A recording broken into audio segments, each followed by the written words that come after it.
Now the way back with another pre-match prediction, and I'm gonna go for a tight 1-1 draw with Tottenham. I think it's gonna be a game where both teams are looking to find a bit of form. Both teams are looking to not lose the game. I don't have any faith in us at all in keeping a clean sheet. Tottenham haven't been great this going forward this season, but if you afford the likes of Son, Kane, and Lucas Moura and Ndombele time and space, which we've been giving much less teams than Liverpool, then we're going to be in for a long, long day. But I'm going to go for a 1-1 draw.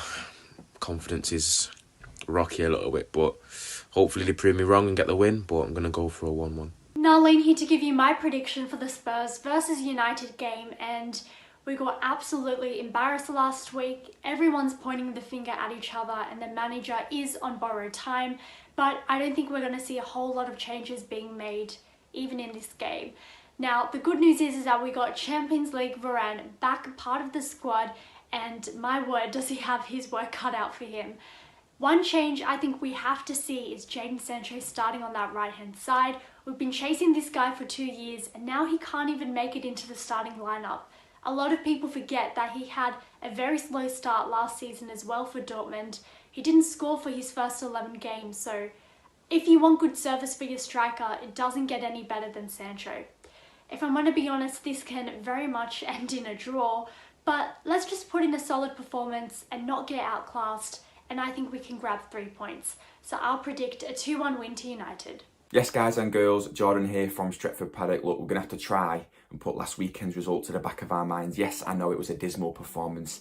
Yes, Ole Gunnar Solskjaer is still our manager, so all we can do as fans is get behind the players and hope to see a reaction from last weekend's very disappointing result. And that's what I think is going to happen. I think we're going to see a reaction from the players, because Spurs are probably going to think that the whole squad morale is low, our confidence is low, and again, it's up to the players to show that that's not the case. I still think we're going to concede today, because even with, hopefully, Raphael Varane back in that starting 11, I still think that defensively we look a little bit off the pace. Even with a Varane coming back, he'll be fresh from injury, so he might not be on the pace as well. Nevertheless, I still think we're going to go to London and get a result. I'm predicting Manchester United 2, Spurs 1, with goals from Cristiano Ronaldo and Marcus Rashford. Yes, everyone, Alex here, giving you a prediction for Tottenham versus Manchester United. Obviously, a massive game for Manchester United and Ole Gunnar Solskjaer. Poor performance last week, but 5 days off, really rare. I do expect this team to come out flying today. I expect them to get it right. Expect them to put in a performance for Ole Gunnar Solskjaer. I reckon a 2-1 win for Manchester United. Tottenham are poor. I fancy Manchester United to win. I fancy Edison Cavani to score. I don't know whether he starts. I still think Ronaldo keeps in place, but I think Edison Cavani comes on and gets a goal. Make or break for Ollie today. I honestly think if he doesn't win this game, it's going to be the door for him. But I always feel like, even though after that poor performance last week, I always feel like we can show up. This team has a bunch of individuals that can perform. So today, I don't think we're going to lose. I think it's going to be 1-1, Ronaldo with the goal. Okay, quick preview for the Spurs game, and yep, another United game comes along. It's hard to get excited for these games at the minute because our form is awful. It's really bad at the minute. Things are not good. Ollie's under extreme pressure. They say he's got 3 more games, or they've given him the next few games to see what happens. But even if he wins all those 3, is he going to stay? Does he have to win them all by a big margin to stay? Is he still going to get sacked if he wins them? Is he getting sacked if he loses today? We're not sure. So we've just got to support the team, hope for a win. I want to see reaction from the players. We'll see if he changes up the squad. Some players deserve to get dropped. Will they get dropped? Probably not. But I want to see some big performances. I want to see some people step up and show us what they can do, and show us a reaction from that Liverpool game, because that was shocking. So yeah, hopefully we'll go and get a 3-0 victory and look good. But it's looking like a Desmond on this one, 2-2 I think coming up. But yeah, there's not much we can do. Support the team. Cheers. Come on, you Reds. Let's hope for a win. Hey, Stretford, Paddock. Tete from Northeast India. And I've been a faithful follower since the full-time Devils days. Just want to put that out there. As for the match, Tottenham versus Manchester United at White Hart Lane. For the starting lineup, I hope we see Lingard and Matic and Sancho on the right-hand side. And I think it's going to be an open game. So I think goals are going to be scored. I think from us, Rashford and Ronaldo will score. I think from them, Son is the danger man, and I think Harry Kane is always a danger man, whether in form or not. And so my score prediction would be, realistic score prediction would be 2-2, but then since I'm a Manchester United fan, I'm going Manchester United 3, Tottenham 2. Ross Murphy here. My Paddock matchday predictions. Manchester United face a crucial game against Spurs at Spurs' stadium. It's a crucial game for Ole Gunnar Solskjaer, who's come under a lot of pressure since that absolute walloping from Liverpool at Old Trafford. It was so not acceptable. The performances wasn't good, and it's basically the case of we have to win. Otherwise, this could be the game where we could see either him staying or he'll get sacked. So hopefully the players have had a kick up the arse and basically they go for this match. My score prediction for the game, I'm hoping we do get a clean sheet. So I'm going to go for a 2-0 Manchester United win. Make sure you like, share and subscribe to Stretford Paddock. Come on, United.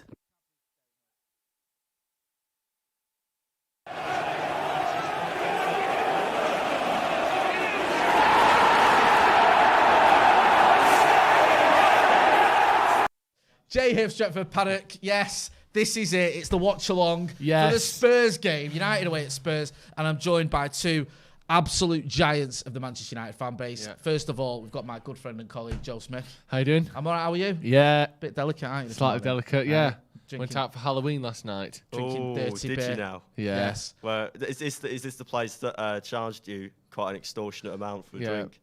Double vodka, lime and soda. That was Joe's, and I had a pint of lager. Yeah. Just standard, not some Yeah. fancy lager. Yeah. $14.60 for that, just for Pathetic. those two Oh. drinks. Pathetic. That's a lot.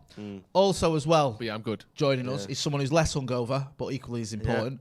James Young, how are we doing? I'm doing okay. Yeah, I'm looking forward to the game today. Hopefully, we can turn it around. Trying to be positive for a change, and yeah. Well, just Chelsea quickly, scored. before we Yeah. get into the United stuff, as you've just mentioned there, Joe, Chelsea have scored their 1-0 up away at Newcastle. Yeah. City are losing, 1-0 at home to Palace. City are also down to 10 men after Laporte was sent off. Yeah. And the Scousers, who were 2-0 up, I think, are now drawing 2-0. Are they? I didn't know that. Oh, that's against, is it Brighton? Yeah. Last I heard that was 2-1. Yeah, so that's good so at the moment, that's for us, At the if I'm being moment. honest, and I hate, to put it like this in October, but that's probably the best scenario for us. Yeah. 'Cause, if we're not going to win the league, which is looking highly unlikely, then Chelsea at least have a bad bunch, to be honest with you. And it pains me to, it's in October, Yeah. and, a month after we signed Ronaldo, I'm actually saying if Chelsea won the league, it wouldn't be that bad.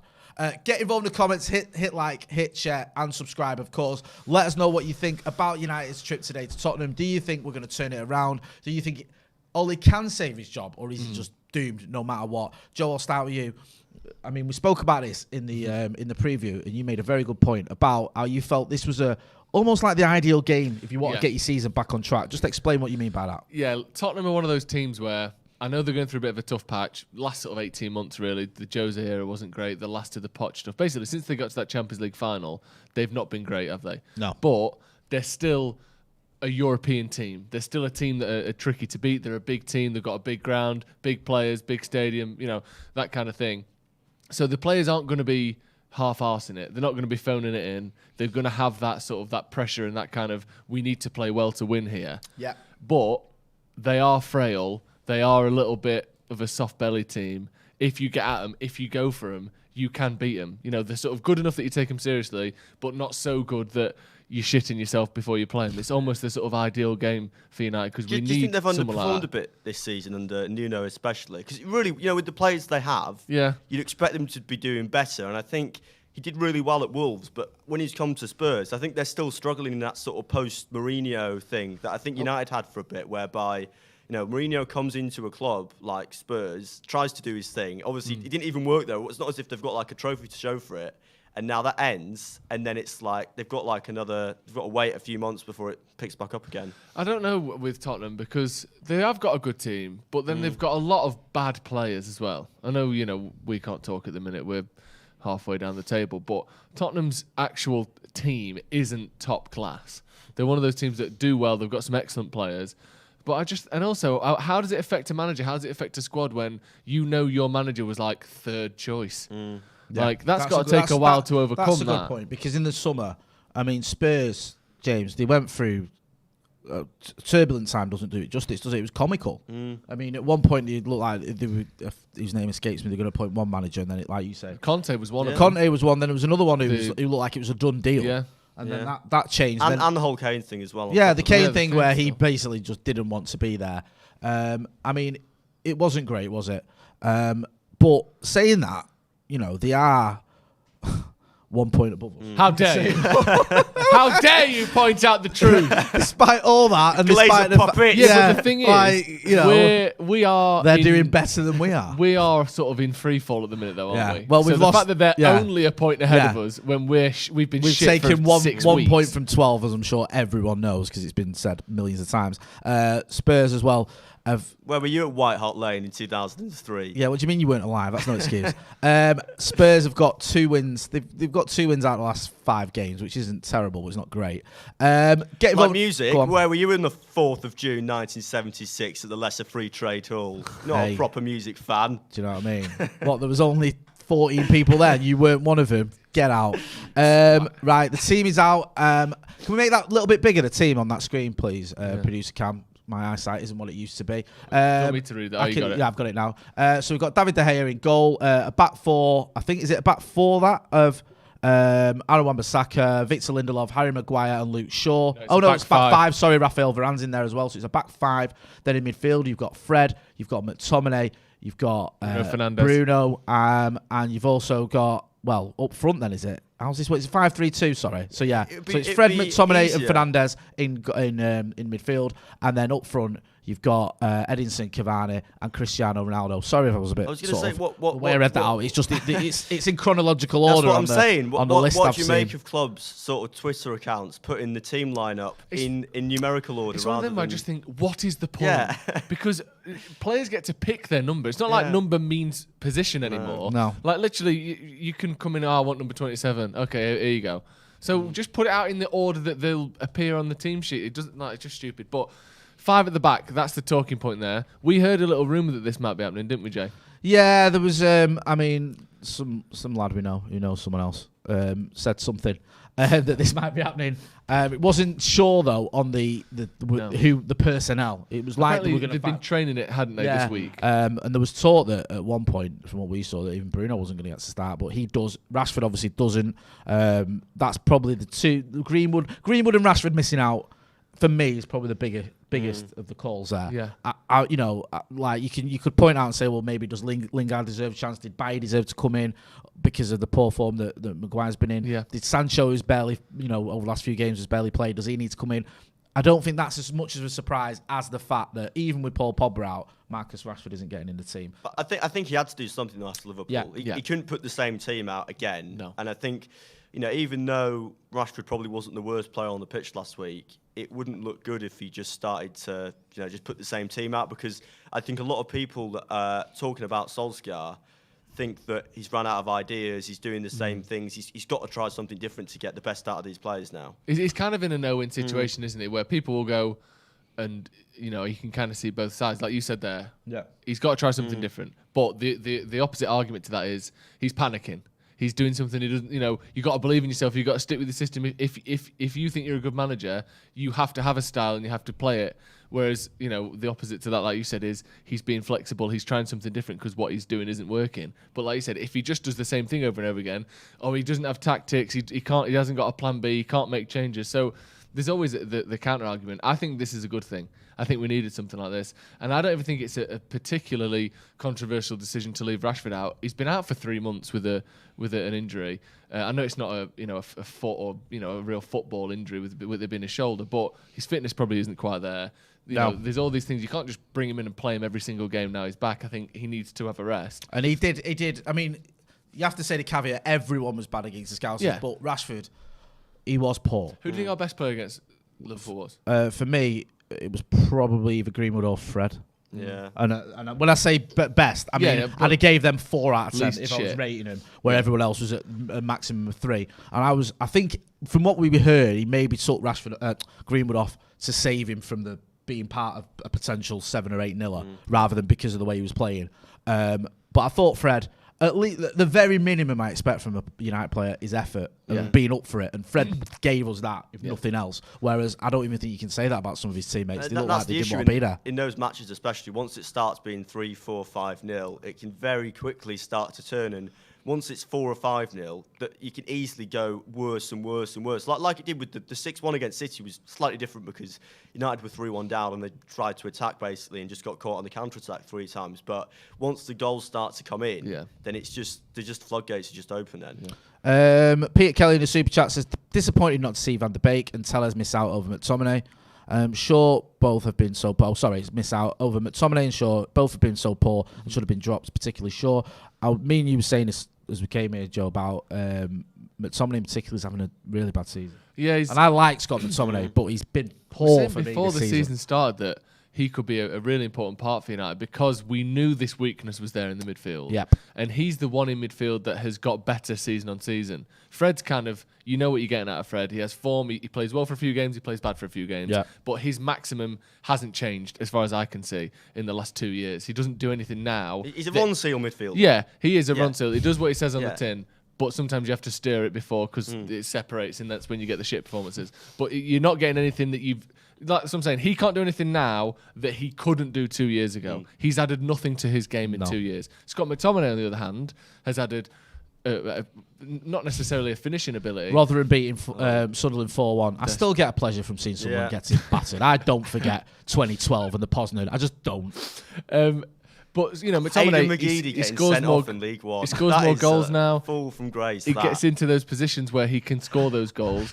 And I think he's added a lot to his game, but he hasn't gone and added anything more. No. And in this season so far, he looks like like you said, you hear these rumours of, I'm going to try and be a centre defensive midfielder, or people teaching him to do that.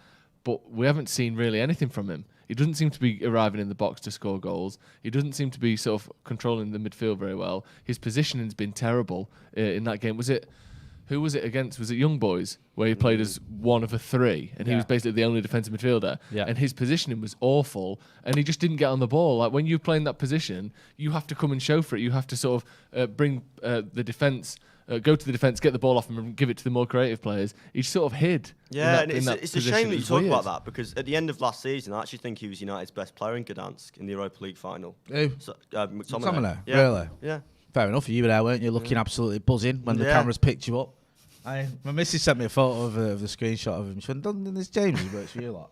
And he looked like he was ready to top himself. But he always looks like that. He's always. He's like Andy Martial. Like we can be 3-0 up. We just scored the best goal ever. I've never We're losing 5-0. Do you ever get?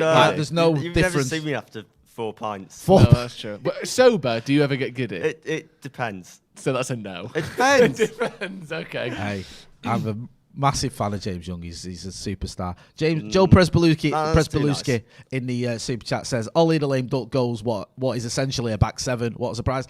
I mean, it is a bit almost like a back 7, isn't it? Why? Because McTominay and Fred Yeah, and 5 defenders. yeah, like, it is a bit like you've You got look at that team and tell me we are not seeing a manager fighting for his life right now. Look at that. We can't stop conceding goals, Ollie. Fucking play all of them. All of them.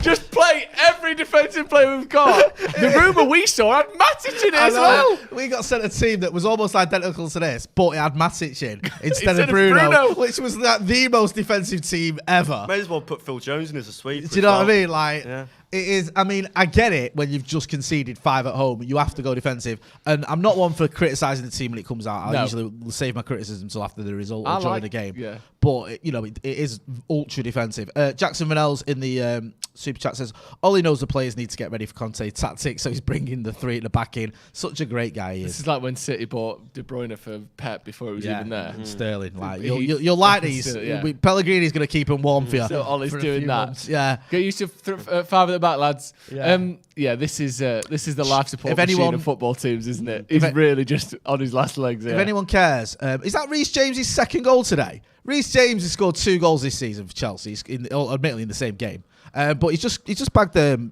he's bagged the brace. Yeah, thank you for helping me out there. Oh right, okay, yeah. So Chelsea are winning 2-0. Still 2 goals. That's what the normal. The Scousers are drawing and City are losing. Who calls it a brace? Where's that come from, Joe? Do you know? You see that video of that? Is it a fox that's been interviewed? And he goes, Yeah. You sounded just like that little fox.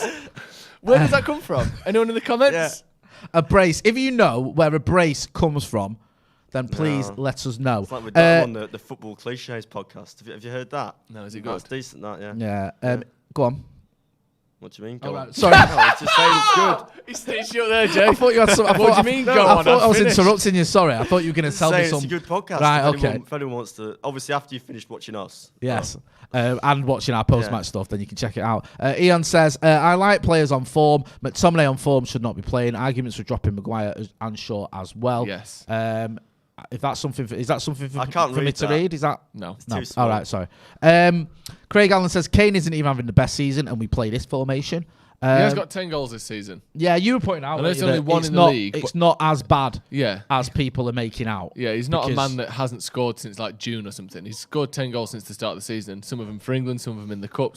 But only one league goal kind of suggests that he's not, getting goals, and he is getting goals. So I don't think it's quite as bad as it's made out to be. Right, someone's commented this. I'm just going to raise this as a talking point. John Carnahan says, I kind of want United to lose today, so Ollie will get sacked. Now, that for me, no offense, John Carnahan, thanks for watching, but is Thanks for the fine quiz. ridiculous because I know you're not paid for it. No, but it's not paid for I would never ever want United to lose. But I've seen a few people saying this, like, oh, for the great good or whatever, or get Ollie out, we lose. Have you ever had that inclination yourself? No. Ever? This is like, do you know when people, your mate guy, say, I hope she cheats on me so I can finish her? Because I want to break up with her, Yeah. but I'm too nervous to do it. So if she cheats on me, then I've got a get out of jail free card. It's that kind of it's like people on Twitter that changed their profile picture to the team United are playing against and call themselves United fans. I've not You seen that. them? No, Yeah. that's a step too far. That I don't even understand. Oh, hang on a minute. that. What we've got the brace. Can you make There that a we little go. bit bigger? Sorry. But yeah, I don't. Every single game I've ever watched just of made Manchester it, United, yeah. I wanted them to win it. Yeah, And I can't imagine ever. Even the watching dark a game days hoping of we didn't. Chelsea are 3-0 up now. Jorginho scoring his penalties. Right, so brace came to mean a pair or two from about 1400 was applied to pistols, pheasants, dogs, etc. Architecture adopted the word to mean a support or prop in the 1520s, while the concept of holding or binding two or more things closely together emerged in the middle of the 15th century. But what you haven't said where it came from. You've given us the definition. there. It's still part of the war chest vocabulary that football uses. Right. The sort of army words. Alexander, Predovic. That's not the etymology. That's just the definition. Ollie going full Sir Alex Ferguson with the 8 defenders versus Arsenal in 2011. You can imagine Sir Alex Ferguson pitching this Ollie at Carrington. Play all the defenders you've got. I don't think that. I mean, we'll see. Some people saying, this shows like people losing their mind. I think someone's kicking off that Pogba's not in the team. There's a reason for that. Wasn't Fergie at Carrington to get a new suit or something like that? Apparently. But he was right now. Then people say, well, why would you go to Carrington to get a suit? But there's been reports in the past that it's happened in the past where they've gone to Carrington. So I'm not big on the conspiracy theories. Hypermanic says, feel for Rashford and no Sancho again. Joe, you said there about Rashford. Do you feel that comes into it where you're looking at him going, one of the issues we had last season was he's overplayed. He's come back, he's played a full game, looked all right, looked well against Atalanta, was it? Sorry, after he took him a while to get going. Playing him again against Scousers, looked knackered. Yeah, or poor, whether you put that down to fitness or fatigue or form or whatever. Still not explained where it comes from. What, like, no one cares. Keep giving us the definition. This is the etymology from Old French. Right, there you go. Yeah, that is it.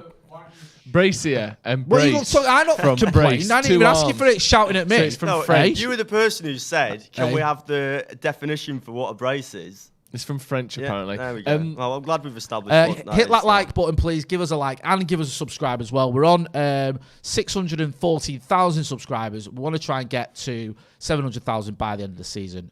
With your help and support, we can do it. Can we have a little bit of a thing in the middle like you did before with us? What's going on? Thank you.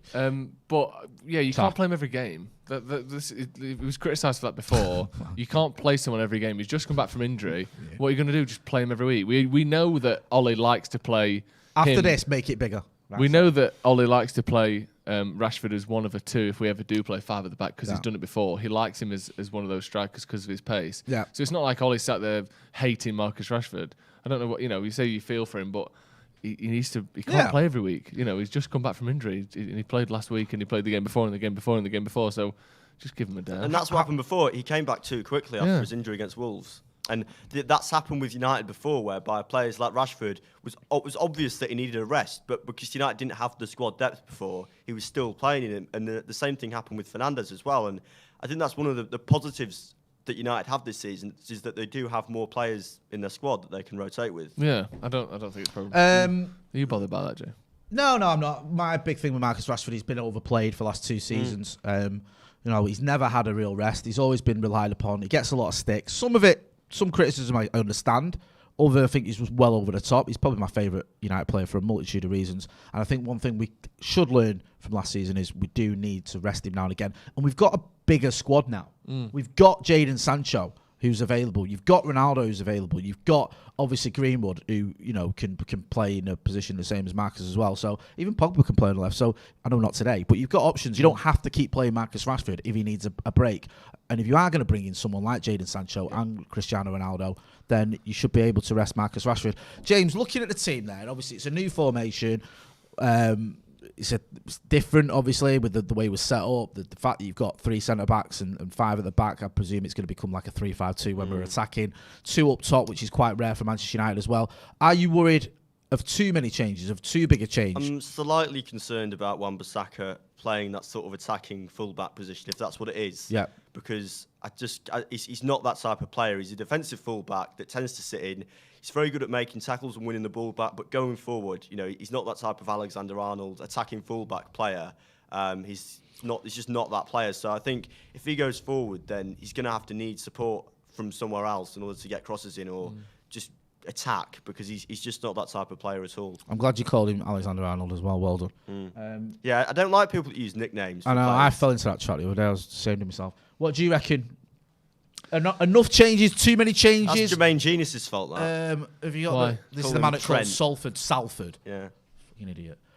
What do you think? I don't mind it. Like I said, you can find the problem with it, can't you? Because it's a big change. He's obviously, like I said before, he's fighting here, and I think it's one of them where he's gone back to his corner.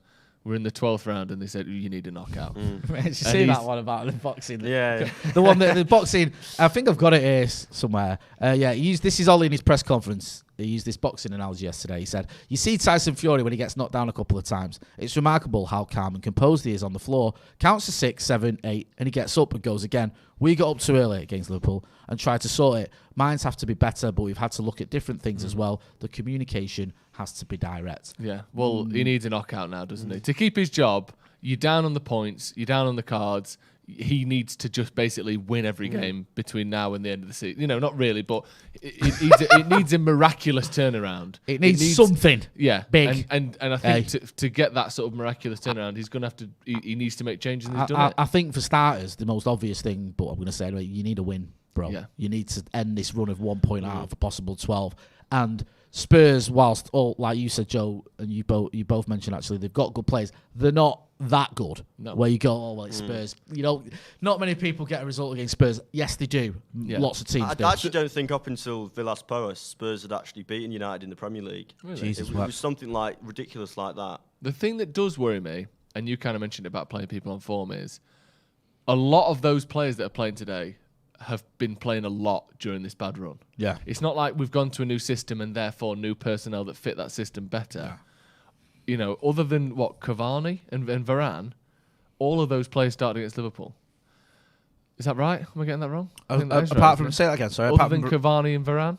I think they all started, didn't they? Yeah. They did. Yeah. So it's like you're just getting the same players who are in terrible form to just play a whole new way. That's maybe Tellez would have made more sense. Maybe... I don't even know. Obviously, Cavani's coming in with his industry, and that will help things. But maybe like Donny would have made more sense, or something like that. I don't really know, but I just worry that it's the same team other than two players, and we're trying to play something radically different. Who knows? Yeah, It'll work out. Hopefully, we can control that midfield. Spurs didn't beat United at Old Trafford for 23 years. Yeah, exactly. Yeah, reports coming in there that is it 2-0 to Palace? That City are 2-0 down. I swear Palace always beat City away every season. Good. Yeah, that is like a thing. You remember Andros Townsend's Andrew goal? Townsend. Yeah. I was about to say there.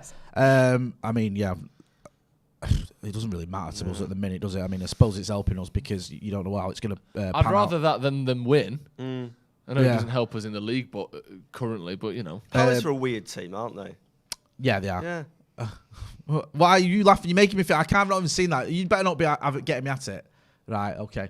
Danny Shields, who's been a member for 11 months of the first team, thanks for your support, says, we'll never be able to get my head around fans, in inverted commas, hoping we lose. Back the players and manager you have, or you're not backing your club. Up the fucking Reds, let's go. Yeah, I'm not. And also, this idea, right, that, oh, well, if Ollie loses all these games, a new manager's going to come in, and, oh, yeah, Conor Gallagher, yeah, well done. And United will be better off in the long run, right? There's several reasons why that theory is flawed. Right, for one, if we keep losing games, a new manager may come in and it'll be too late for us to get into the Champions League spaces because we've lost all these games that you want us to lose. Yeah? Secondly, you're putting your faith in the board, bringing in a manager, A, at the right time, and B, who's up to the job. Yeah. Neither of those things the board are renowned for. So this idea that, oh, if we lose, we're going to be better off, I just don't see it happening. I really don't. No, and like you said, we have a rough idea of what it will take for Ollie to get sacked, don't you? For me, 3 or 4 more games of poor results he's going to go. I think he might go anyway. Do you think they're just waiting for the international break? Maybe. To sort of do like a mutual consent thing? Because I think that leaves them with enough time then to sort of fill the gap, if that makes sense. Because I think after the Liverpool game, obviously the board and United sort of messaging for the past few years has been, we're not going to listen to fan opinion. We're not going to be reactionary. We've got a long-term plan in place that we're going to stick to. And if they went after Liverpool, right, we're going to ripple that up after 5-0. I don't think that would have worked politically. Doesn't look good. I've not missed your super chat, Jav. There's loads of super chats there. I'm going to get some of them in a minute. In fact, I'll start with yours. Jav says, today's results are pissing me off even more. Shows that if we sacked Ollie after last week, there'd be time to turn it around instead of going for top 4. I mean, I don't know if these results show that. Strange angle to take. I know. I mean, my main concern with Ollie, if he is going to move on, if we are going to get the replacement, it needs to be the right one, because I just feel like we're just in this ever-ending circle of replacing manager after manager who's underachieved. And also, yes, City are probably going to lose. Liverpool might well get a draw today. Chelsea winning. The team that wins the league will still most likely get 90-plus points. And our ability to do that isn't helped by getting a manager in dead quickly. I don't think we could get 90-plus points this season. So Jav says no matter who's the manager. Not reading my chat because it mentions sacking the manager. I've just read it. I don't know what you're on about. Banami Clip says, if we're going 3 at the back, Ollie should have used Donny. Do you want you two talk about Donny van der Beek? Well, I said that I wouldn't have minded. I'm sick of it. I'm finished. I'm would, done. That's it now. I wouldn't have minded seeing him today. No. Because what? No, yeah, you would. You're lying. Because here's the thing. I think there are certain situations he's suited to, and playing 5 at the back with 3 men in midfield is probably one of them. You can overcome his sort of defensive weaknesses there. Maybe Bruno could have done with the rest or dropping after how he's played in the last couple of weeks. Today would be one of the few times where I think it would make sense to play Donny. Well, that's what Anish Joshi, who's been a member of the Academy for 16 months, thanks for your support, says, should have used Donny and tell us today if we're playing back 3. But then again, Ollie is trying to save his job. Can't blame him for making a last stand. Yeah. I mean, this is the problem you've got if you're Ole Gunnar Solskjaer. You know, yes, you have to make changes, and yes, people want you to be bold and do something different and major and, you know, really go for it and all that. But this is it. If Liverpool have drawn 2-2 at home to Brighton, good. Amazing scenes there, 2-0 unbelievable, up, bottled it. Yeah. I mean, to be fair though, Liverpool have been shit all season, haven't they? I mean, only just great past Preston in midweek, so really, you know, they're 5-0. They've been awful all season. Facts. Yeah, I mean, that just... so, Jav says he's a few seconds behind. No worries, bro. It happens to all of us.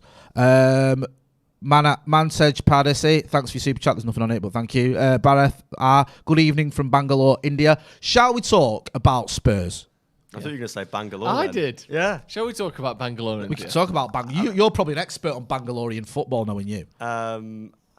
No, sadly. I was thinking actually, there's a team called Bengaluru that play in the Indian Super League, but I'm not sure that's near Bangalore. Well, I'll have to look. Do a bit of homework for once, bro, before you come on this channel. Sorry. Yeah, we don't just come here not knowing about Bangalorean football in case you get asked a random question about it. What sort of preparation is that? Piss poor one, that's what it is. Right, They are. I was right. He's done you.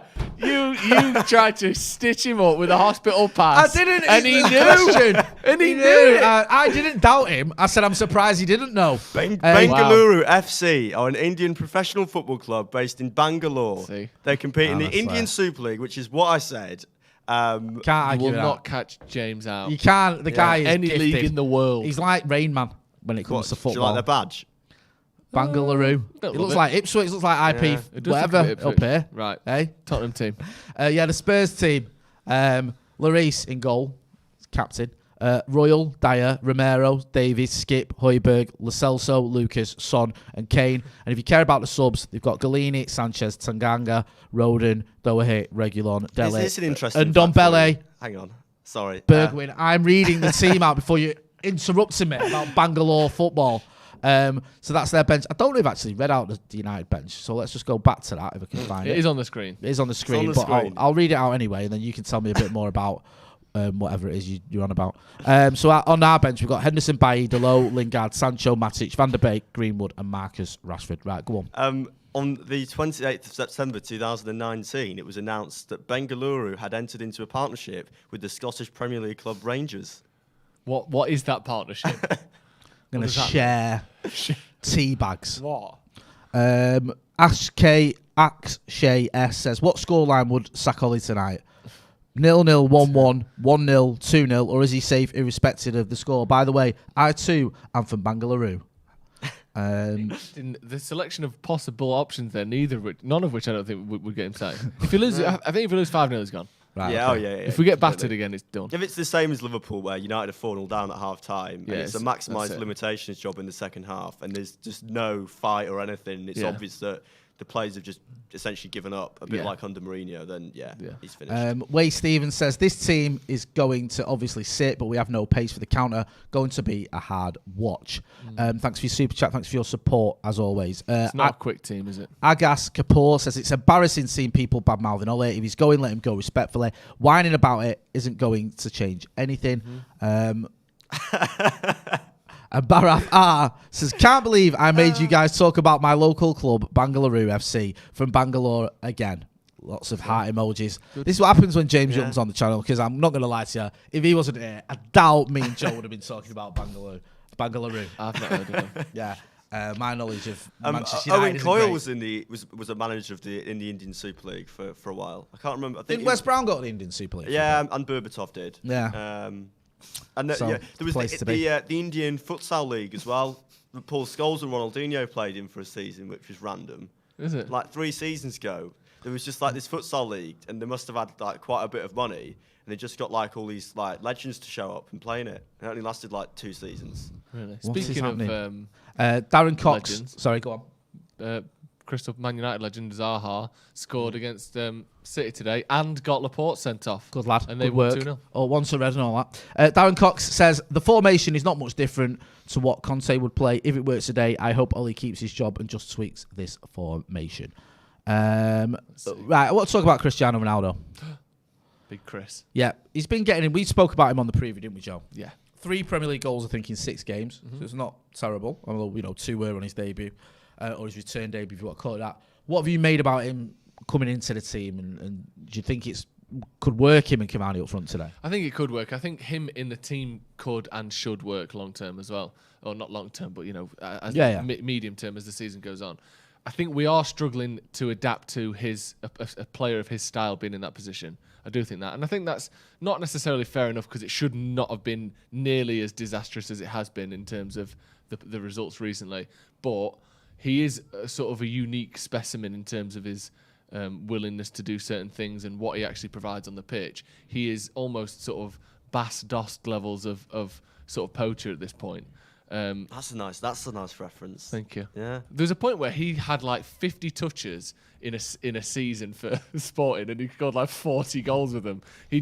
He's on the end of it, and he's brilliant. What was the name of that striker that went to Real Madrid from Frankfurt? The names escape me. Is it Jovic? Yeah, Jovic. He had like insane numbers that season before he moved to Real Madrid. Yeah. I think he got like 30 goals that season. What do you think with Cavani and Ronaldo? Could that work? Do you think that could be, not just today, I mean, we're going to find out, we'll see in about half an hour, but we've tried a few things. Rashford, get my words out in the correct order in a minute. Ronaldo and Greenwood doesn't seem to be gelling. I know they've both had goals this season, but there's just, if you watch them, they're not.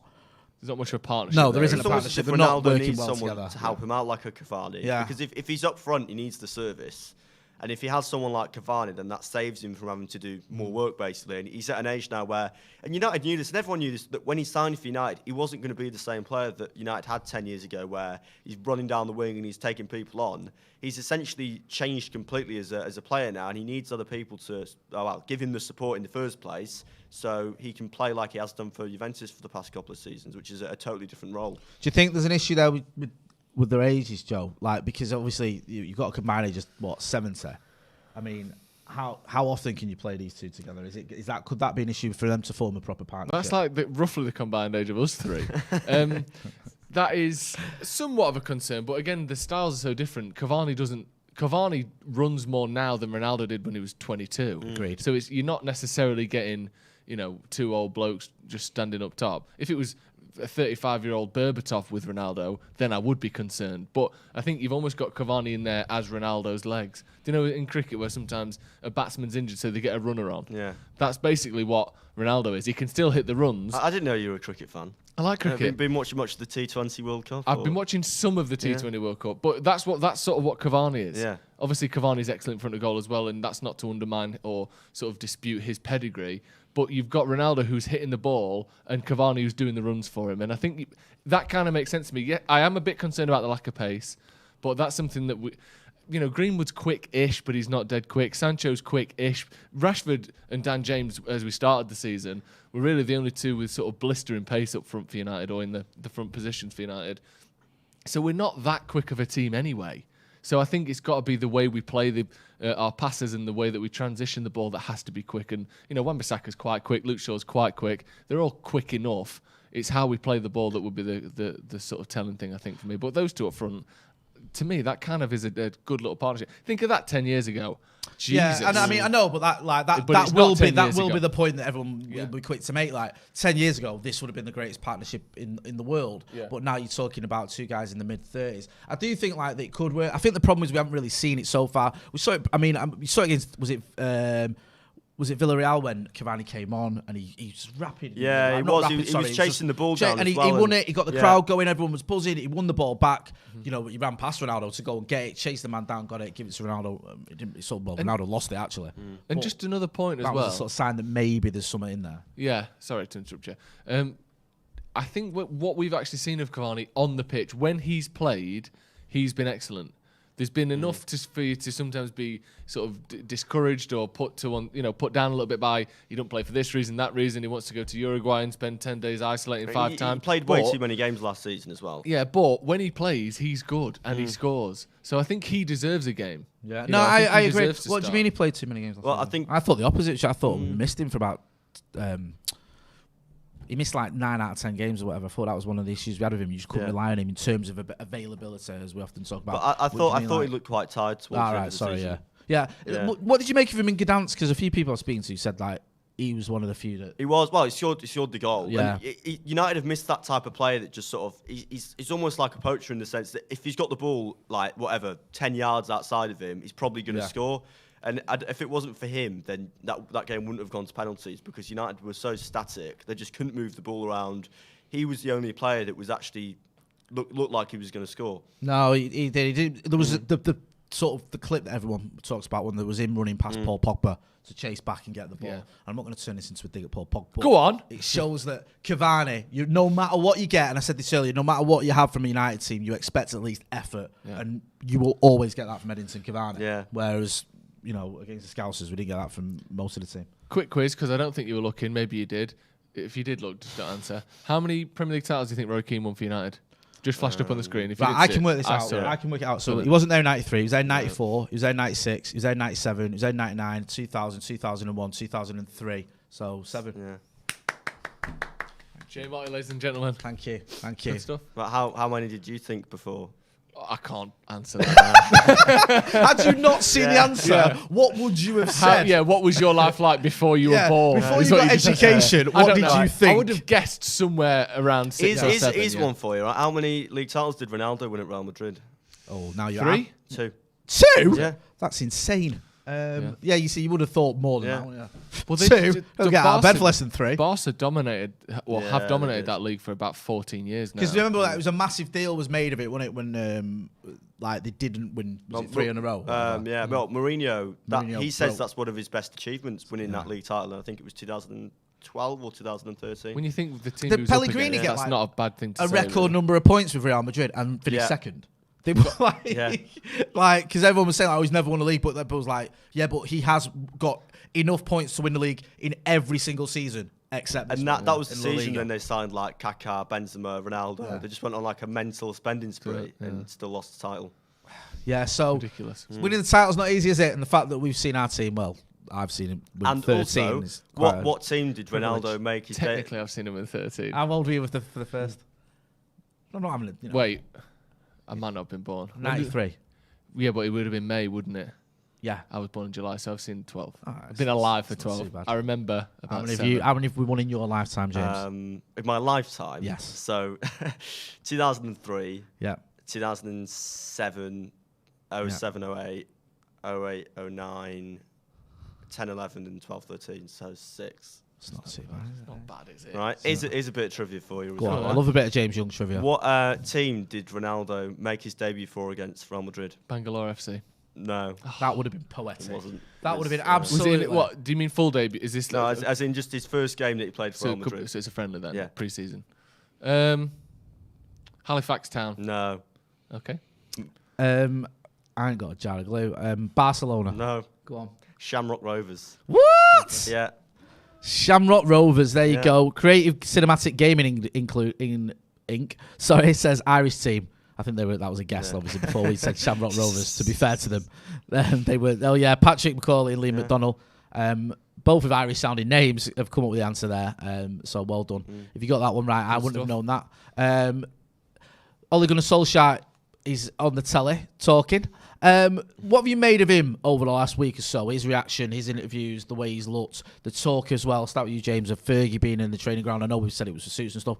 What have you just made of the way he's responded under this pressure? Do you think he's looked like a broken man from what you've seen? I of mean, him? to be honest with you, I remember after the Europa League final where he came over and he clapped the United fans and he looked like a broken man then because that was his opportunity to win something. That was probably his biggest chance to get some silverware. And I think that's kind of loomed over him since the summer's gone on, since the season's not really picked up the way it could have done. I think the first 2 games, United played Leeds and Newcastle, and I think that kind of played into our hands quite well because there were two sides that United were going to get results against. Leeds under Bielsa works perfectly for United's system. They just hit them on the counter-attack every time. And Newcastle might go down this season. And since then, it's just gone a bit not too well. And I think the issue with Solskjaer is he's noticing that the pressure's mounting on him. He's obviously not going to come out and say, I'm nervous about losing my job, whatever. He's very different to Mourinho in that context.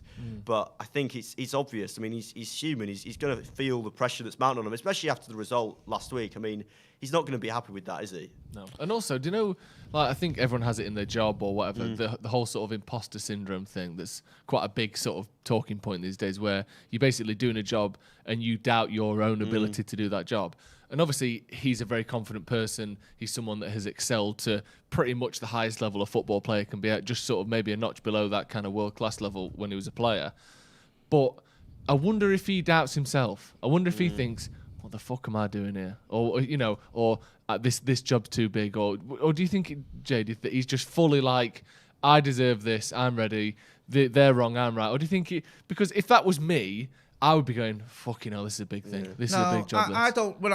I've never been at an Ole Gunnar Solskjaer press conference. I know, obviously, we've had Carl Anker, we've had Laurie, we've had Andy Mitton, we've had all the journalists who've been to him. We spoke to him quite a lot. But I was there for Moyes when he got unveiled, and the initial impression I got with Moyes, because I'd done Fergie and Mourinho, the first thing I got with Moyes was rabbit in headlights, can't believe I'm here. Oh, He really? spoke about, Fergie rang me and I was worried about what I was wearing because he said he's coming around my house and I had a T-shirt on.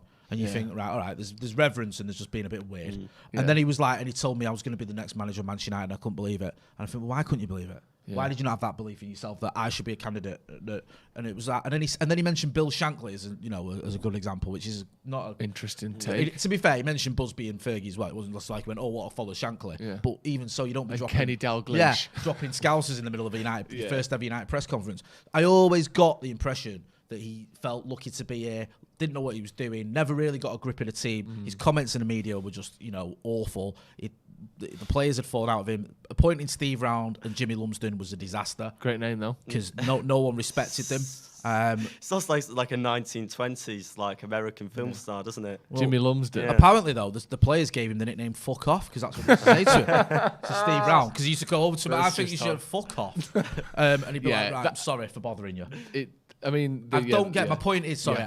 And Mourinho was probably the other way around, where he just felt like, so what? I'm here. I'm the biggest thing. Fuck you. Yeah. Van Gaal was sort of somewhere in between. Just hated Raphael. Fuck off was Jose's nickname for all the players. For every players. Whereas with Ole, I feel like, he'll obviously know he's very fortunate to have been in a position to have the job. But I think there's a part of him that feels like, I've earned it with what I did as caretaker to get it permanently. And also I've deserved to keep it from fact I finished third and second. But now, more than ever, is where he's really got to show us that he deserves to be Manchester United manager. I kind of feel by like putting in those results. That Europa should be League getting. final, though, was a sliding doors moment for him, though, definitely. I understand I that. think if United won that, then there just wouldn't have been that added pressure on top of him. If he got a trophy under his belt and he was like, right, I've won a trophy now, I've proved myself that I can win something, then I just think there'd be just slightly less pressure on him going into this season as well. And with the results now, and especially, I think the West Ham game in the Carabao Cup was more important than people made that out to be, because that was a big game in the sense that, United need to get a trophy under Solskjaer. The last year United won a trophy was 2017. And now that's, no, it doesn't matter, but because now that sort of City have lost to West Ham, you look at it and go, oh, right, West Ham could win this. That could have been us. Do you know what I mean? Those two semi-finals as well against City. He's just never got over the line. Do you know what I mean? Like he's just been sort of like a nearly man. No, I think Gary Neville spoke about that the final as well, in that saying that he needed that.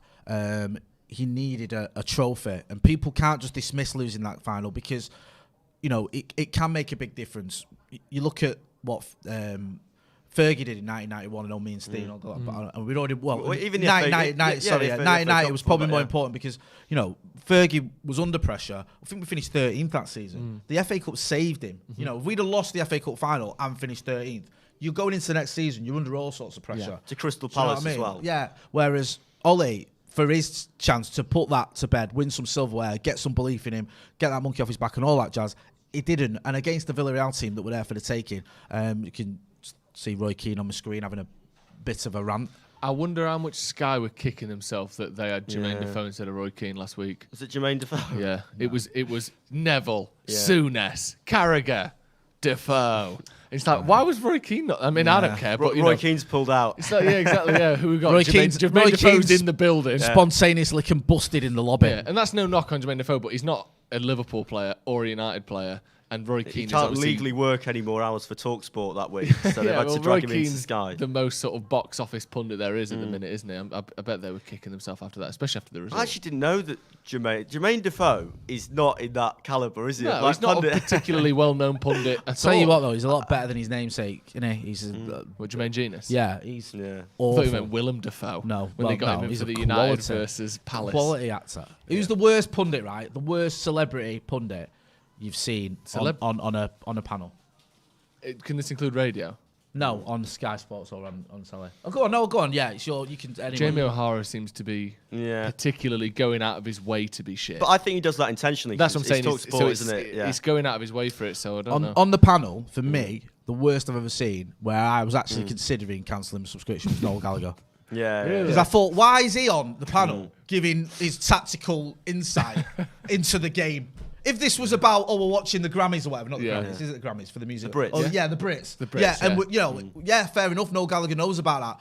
He doesn't know about football. Well, Soccer he AM. goes to Get him Etihad on that. once a season. Yeah. Get him on Soccer AM. Get him on the panel for Sky Sports. He can kick a ball through that trophy thing and pretends he likes football for half an hour and make some small talk to plug his new album, and then that's it. You don't need him on Super Sunday doing his tactics. This is something. Did you see that Tellez posted? We were sharing this. Yeah, with our this groups. is interesting. Talk us through Right, this. so tell us about the rumour we heard, and then go.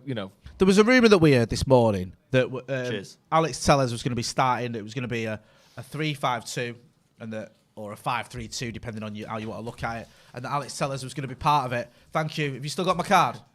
Don't lose it. Right, good lad. And that Alex Tellez was going to be our left wing back. Yeah. Now, Alex Tellez, earlier today, I think it was, on his Instagram, posted, "Good things come to those who work for it." A picture of him celebrating his goal against Villarreal, I think it is. Then the emoji with your mouth zipped, the bicep emoji, the football emoji, and the target emoji. So everyone's saying, "Oh, it looks like he's starting." What hashtags were there? I can't. Hashtag. Ollie Hashtag out. I'm playing today. Yeah, hashtag. But from that, so based on what we'd heard, then you see that, you're thinking he's starting today. I thought it was a little bit of a shambles that we've got like players doing things like that, sort of saying, "I'm going to be." James? Yeah. Is everything all right? Yeah. I'm just taking the label off. We're not on the BBC. Like we don't care. I'm not giving Pepsi free. We just said it. What have you done that for? I'm just taking the label off. He's taking his label off this very There's about- refreshing bottle yeah, of Pepsi there's Max about Cherry. 170 Umbro badges on that tracksuit top you've got on. Should we peel them off as well? Yeah, I don't like brands. Woof, woof, all the way down. Jesus, unbelievable. So you know what? Fuck it. No, I'm not taking my label off because I don't care. And also, Pepsi, if I watch it, we're happy to have sponsors. Yeah, so it looked like Alex Tellez was going to be announced, or was going to be part of the team, I should say. He obviously isn't. Yeah, that's a bit weird. And also, isn't it weird how when you take the sticker off a bottle, all of a sudden it looks like it's got vodka in it? You just think there's booze in there. Yeah. Don't you? Don't you? Like, oh, I'm getting on it now. Getting on it. So that is a bit odd, and I think... Was it a dig? Is it being silly? Yeah, I wonder if it's a bit of a... Because he's not even on the bench. Yeah. What do you think that is then? I don't know. I mean, at the moment... when Ollie's under so much pressure, everything's going to get over-analysed, and you're going to look and see, are these certain players with him or against him? You would be forgiven for thinking that Tellez is unhappy with Ollie. I mean, he came in as he's signing, has barely played. Yeah. You know, I can't remember if it was you that pointed out, though, people need to remember, he scored that great goal against Villarreal in the Champions League this season. Was Villarreal, wasn't it? Yeah. But was awful. He's not very good either. The impressionist. Yeah. You know, really good impressionist when you have to say the name of the person that you're doing an impression of for people to know who it is. Yeah. Are you good at doing impressions? Come on, Jay.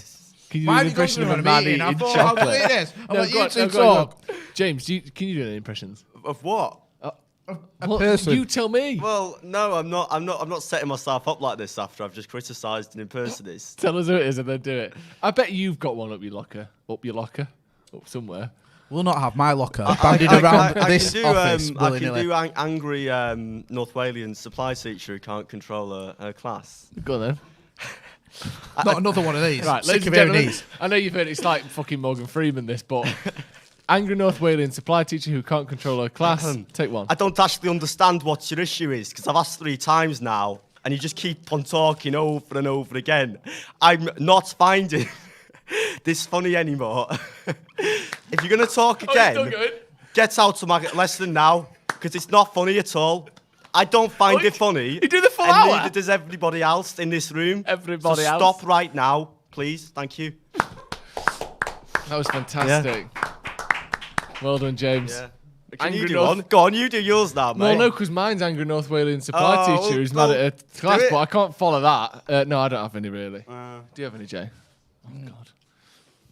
I can't think of any. No, the only impressions I used to do with people I knew, like my mates, so it's not very funny, is it? Hey, go on. Do fucking Stabo. Do Stabo. Do it. They'll love that. Everyone at home will love that. Oh, well. Do an impression of someone that we don't know. Yeah, I can't, and plus I can't remember what I used to do now. I used to be out my head. Right. Akshay S says, next season, 22-23, would be a decade, 12-13, without the Premier League. Would sticking with Ollie and believing in his project lead to a Premier League or sack Ollie and rebuild again?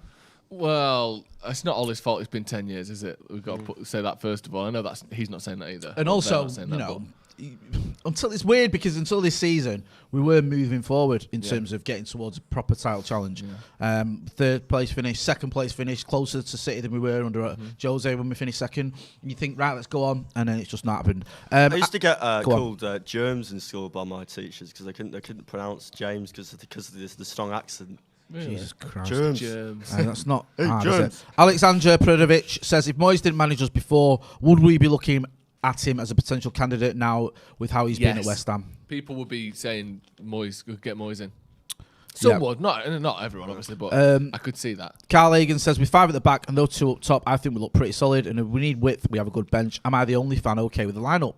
Yeah, I think it's alright. No, it's alright. People want Graham Potter. George Holloway as well, thank you for your super chat. There was nothing on it, but thank you. People want Graham Potter, who's done far less in his career than David Moyes had. He's done very well with Helsingborgs, actually, in Sweden, so that's obviously comparable with Manchester United. Like, the thing is, Graham Potter doesn't command the respect of the players as soon as he walks in the dressing room. You've got massive egos there. You have to go in with something about you. Now, I'm not saying he's not a good coach. He is. But can he go in there and automatically, the likes of Pogba and Bruno and it's like Dean Smith. Ronaldo are going to listen to him? I don't think they are. No. Dean Smith reminds me of like a coach driver. He's not going to come in and command respect. But the thing with Potter is, yes, he seems to have good tactics. Yes, he seems to be sort of, he's got a good style about him. They play good football. I think they finished 16th last season. Like you said, you can't walk in Stagecoach Smith. You can't walk into Man United's dressing room with all those players, and your last full season you finish 16th. No. Like, as much as you underachieved on your XG, that only goes so far when you've got Cristiano Ronaldo stood there going, "What the fuck have you ever done?" Do you know what I mean? If people think Ollie's under-equipped, at least he's got 15 years experience or 10, 12 years experience playing for Manchester United. So we've got this is a quote from Roy Keane. Was this his pre-match stuff? Just then. So Roy Keane said, Maguire and Shaw last week were an absolute disgrace to the club. I don't even think Palace would take Wan-Bissaka back. I heard Maguire talking during the week. He was like a robot. He then did a robot impression. There's no emotion behind it. He then did a robot impression. Yeah. Beep, boop, beep. Yeah. What do you think he did? I think it's more like C-3PO. Or like Professor Stephen Hawkins' voice. Yeah, the David Brent dance. It's not a robot. His voice is a robotic voice, though, isn't it? That's not his voice. Oh, is it not? No, of course it isn't. I always assumed that was what? The machine I know, thing. for God's sake. Ignore him, he's being silly. Silly? Hey. Silly Billy. The legit underboss says to the fans who want Ollie out now, do they want Ed Woodward to making manager decisions or wait for the end of the season and find the right person for the job who might be currently at another team? I don't want Ed Woodward making any more decisions, but I think there must be a happy medium where if Ollie does go, a manager comes in and makes the manager decisions. Go on, what are you two giggling at? You're going silly. Silly Billy. I don't know why they've been off so much. We won't have that language on this channel. I was being silly though, yeah. That's got "see me" in a question mark written next to it in red pen. See me now. Troy McLaughlin says, McFred again, yay. Sort of celebratory emojis. I think he might be being sarcastic there. We spoke about McTominay and Fred actually and how they're not performing this season. Do you see anything that makes you think this is ever going to work, McFred? Because we seem to be having the same debate season in, season out. I think it's United's best midfield pairing that Solskjaer can pick at the minute, because Matic can't really last a full game, as we've seen before. He gets tired quite quickly. Van der Beek, I'm not going there. We've spoken about him. I'm not going there. Yeah. God for that. Forget it. I don't really know what sort of other option he has. Maybe he can bring Pogba back in there and play him with Fred, but we've seen that before. Does that work? Not really. So it's sort of what he has to play with at the minute. Yeah. I think it just shows, doesn't it, as we all know, that we need better options.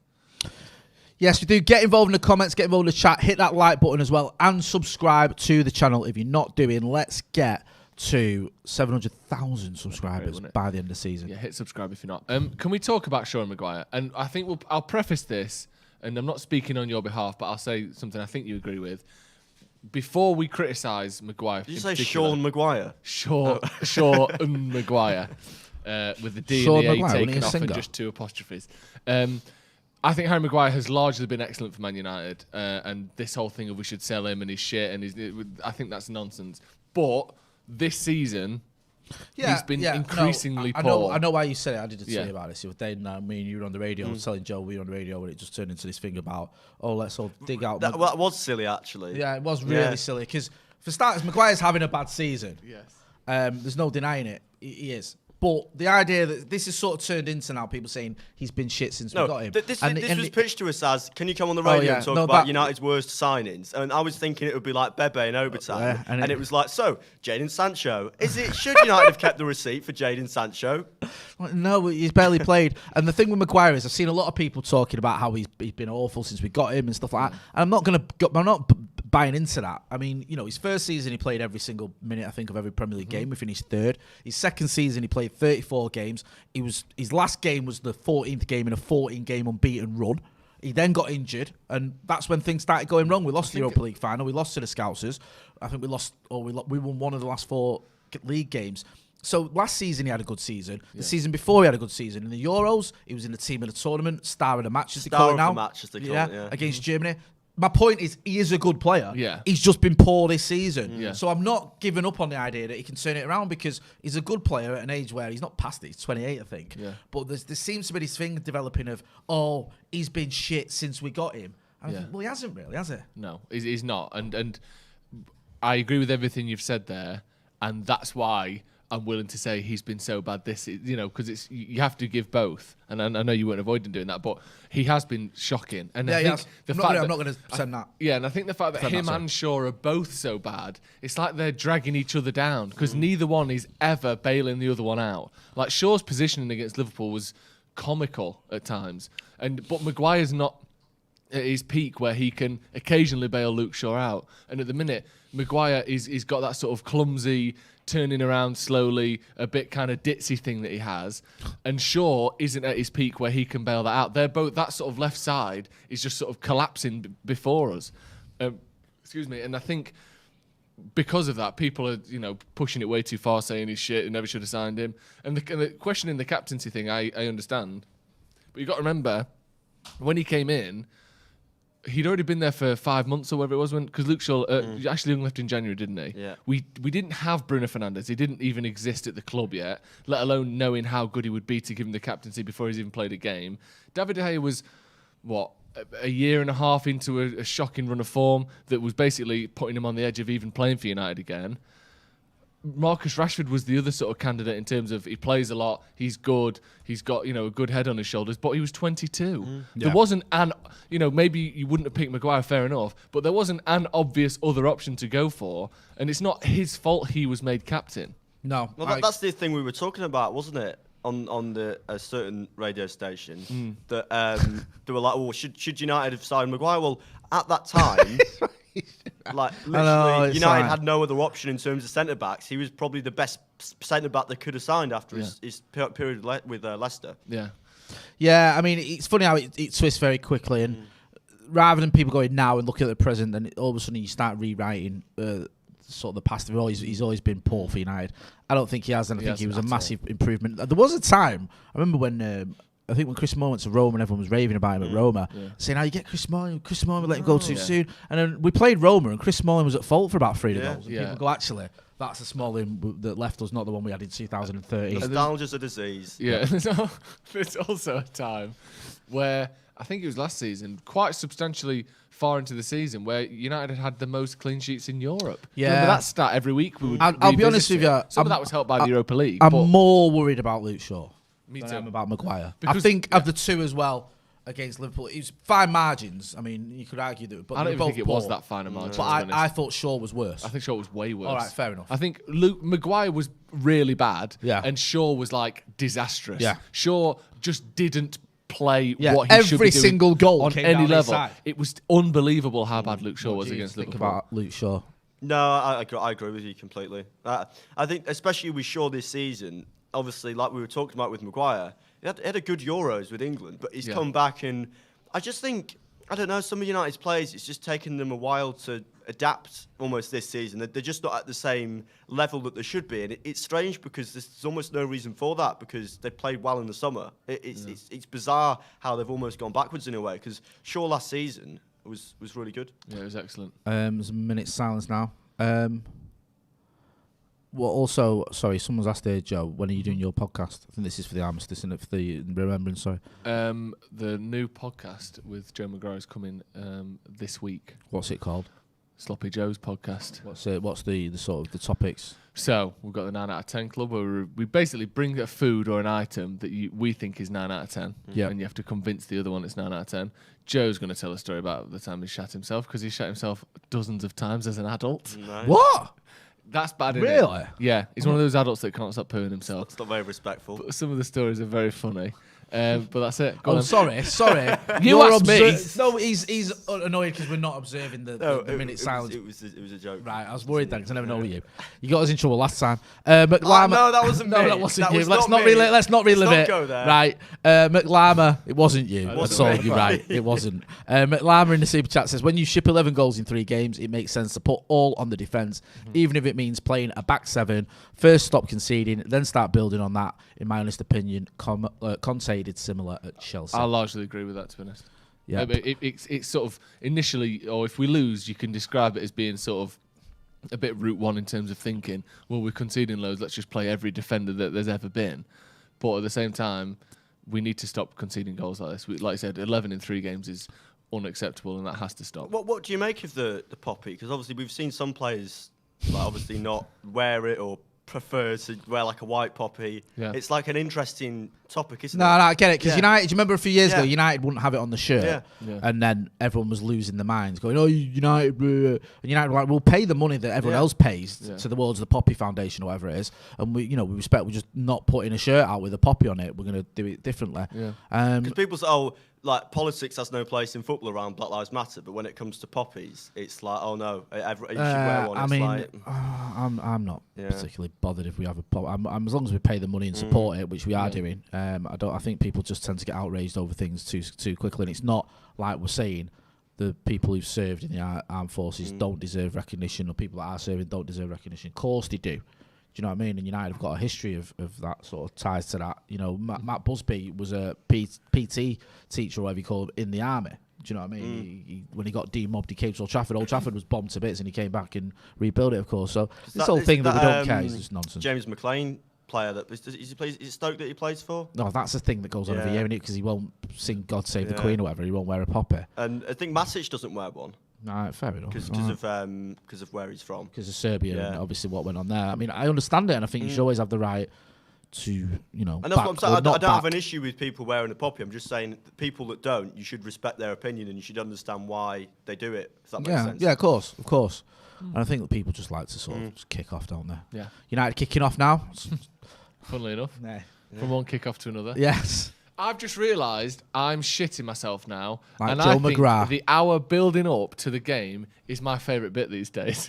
Wow. You know, because you can't actually enjoy the game When we don't win. And when it's Van stressful. Gaal was manager, right? Me and my mates met at the Trinity statue before the game, and we were chatting and looked at our watch and we're like, kick off now. Gotta go. And we just carried on chatting. Yeah. Carried on chatting, and it's like 10 minutes into the first half. We've got to go in at some point. Yeah, and you realise the best bit when we're playing badly, the Yeah. best bit is just having a chat with your mates, Yeah. and that's what we've just done for an hour. Well, that's literally like when you go away with United, the result and the game itself is Yeah. actually like the least important Yeah. thing. It's dead weird. Like it's basically just a massive piss up, essentially. Yeah, 100%. That's why I sort of struggle doing aways. I don't do aways very often, because when I stopped drinking, it was a bigger part of my experience than it was at home. It's not really an issue at home. Ronaldo trying to get down the left-hand side here. Got £3 pints down inside Old Trafford. I don't know. Yes. That is good, even if it is Carling. Yeah. Oh, is that what it is? I think they do the bottles as well. Have you seen those bottles, like Yeah. plastic bottles of Carling, which are actually Maguire here. decent. Well done, Powering Maguire. forward. That's a foul. That looked like a foul. Do you know something else? I think it was Newcastle last season, wasn't it?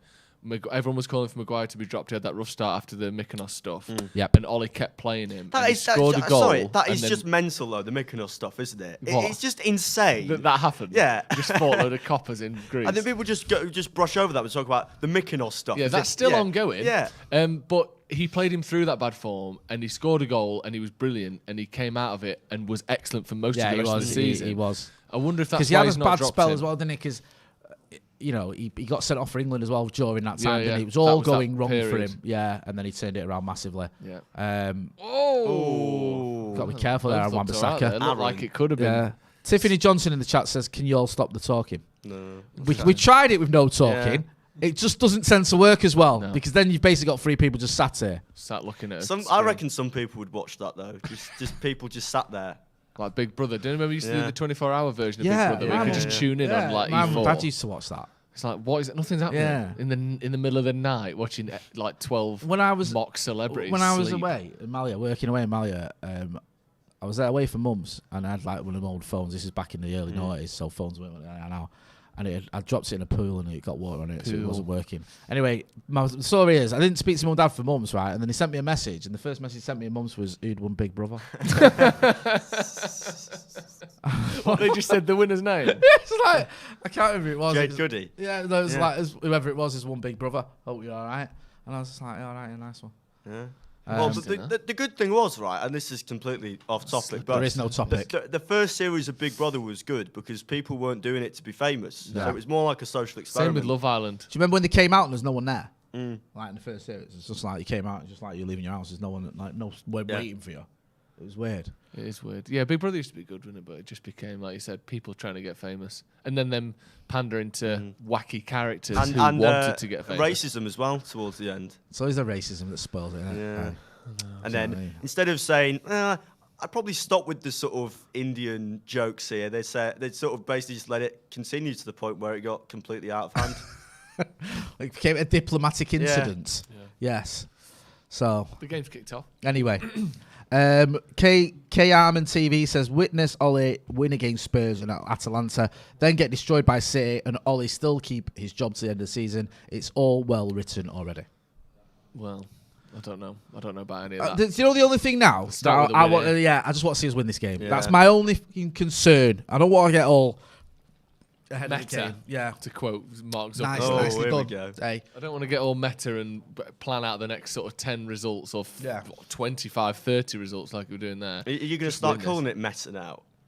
Is it even called Meta? What are they even doing? So Meta are like is what Facebook, the sort of parent company's been renamed to. But Facebook, the sort of website and app, Yeah, is still going to be called Facebook, isn't but, it? But it's confusing because Facebook own like Instagram and WhatsApp and all those other stuff. So that's why they're going Meta. Yeah. Okay, fair enough. But it's like Google are technically owned by Alphabet, but no one calls them Alphabet. They just call them Google. All right, okay, Yeah. yeah, good knowledge there. Give us a like, hit that like button, get involved in the chat, get involved in the comments, let us know what you think about the game. Obviously, it's underway now. You know the team, you know Spurs' team.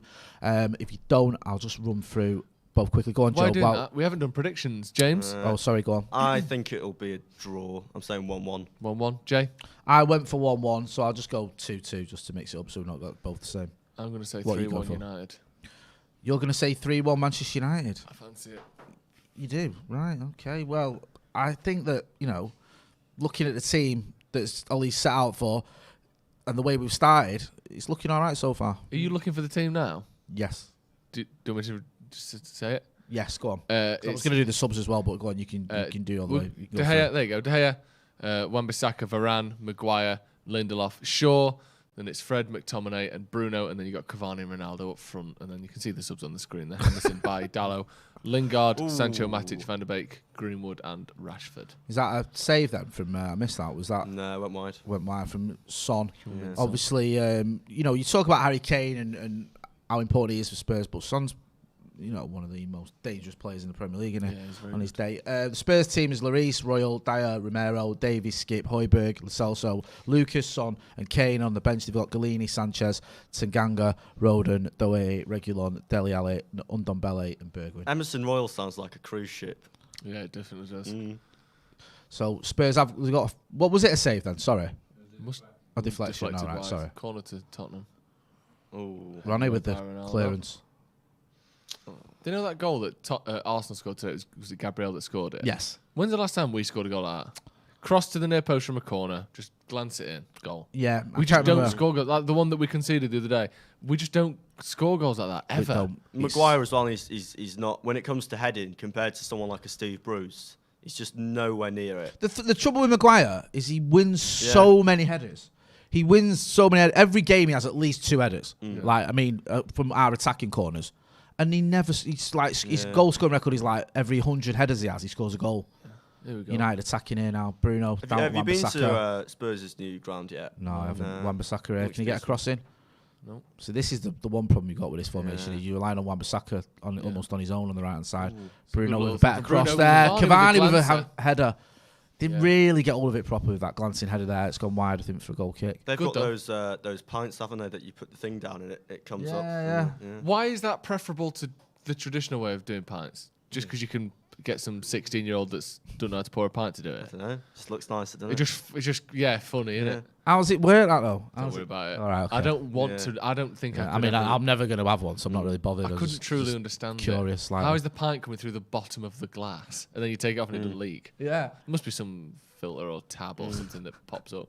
It's very exciting. That's the issue, isn't it? That's a foul. That's a foul. Come on. It's like gravity's been doing us all right for pints for what? 1,000 years? No, maybe draft is probably a couple hundred years old. We've been doing all right. Billions and billions of pints sold top down, and now we have to do it bottom up. Have you seen that Twitter account, Shit London Guinness? Yeah. So why that's the issue, just showing you? Is it just presumably pictures of shit pints? Yeah, but Guinness specifically. Guinness, do you still? I don't know, right? I used to work behind the bar. When you pour Guinness, you used to have to do it like 2/3, leave it, and then top it up. You meant to do that, yeah. Oh, do you still do that? Yeah. Wan-Bissaka here. Go on, son, take the piss. That's good. That's really good. That was brilliant by Wan-Bissaka there. Much better than what we've seen from him before going forward. Kane got a bit well lucky done, Fred. There, tackled him. It's good. Yeah, Wan-Bissaka on a bit of a run. Yeah, because that was the thing, and it can be a nightmare when you're busy. You've got to leave pints lying around. Yeah. But that was apparently the only way to do it. Yeah, that's correct. You want that slight. People talk about the dome effect of the froth as well at the top. I see. Slightly cresting over the ridge of the glass. I'm getting excited just talking about it, actually. Ronnie on the left there, trying to work something. Ooh, inside to Fred. Wan-Bissaka's open again here. No, that was the wrong thing taking to a do. 25-yard side-footed shot. It has made its way out to Wan-Bissaka, though, who started well, actually. It's a great ball. Oh, just too much on it. Yeah, did well there, though, to get his cross off. Oh, dear. Well, that was a ridiculously late challenge there by Luke Shaw. I don't know what he's doing. That's a booking, that. I know, like, he just ran into him. It's not even a challenge. He just ran. Just not stop running. Like Forrest Gump. It got to the point where you knew we were getting there. Yeah, I'm just going to keep running anyway. How badly is he going to foul him here? Good start from Wan-Bissaka. Yeah, definitely. I thought Ronaldo was lucky last week to not get sent off. The one on, was it Jones? Yeah. I thought Maguire was. Do you know where he dragged him back on the edge of the box? Yeah. Like, that's basically what Laporte got sent off for today. Right. Something's been sent to VAR here, apparently. I didn't see anything in there that looked VAR worthy. I know Luke Shaw just ran into someone, but I don't think it was a red card or anything like that. Been sent to VAR. Stuart Atwell is the referee. I think he's playing on, aren't they? Or carrying on. Yeah, it's alright. On-field decision. Sorted. It's been a decent start from United. Yeah. Aaron Wan-Bissaka getting a lot of the ball on the right hand side, but as we see here, tackles where we're just like, great well done, Harry. challenge there, Harry Maguire. Good recovery there. That's what you need from him. Yeah. Betty Swallock says, when are you three doing another Scotty Motti? We'll try and do one soon. You say soon. Yeah, because Scotty's been away and we've just been so much going on. Yeah. But we'll try and get one soon. Like 3 years. Yeah, 2-3 years. Yeah. How big is having Varane back? Huge. Do you think? Massive, yeah. Someone was saying this to me the other day. They were saying, like, you know, how well has Varane played since he's come to United?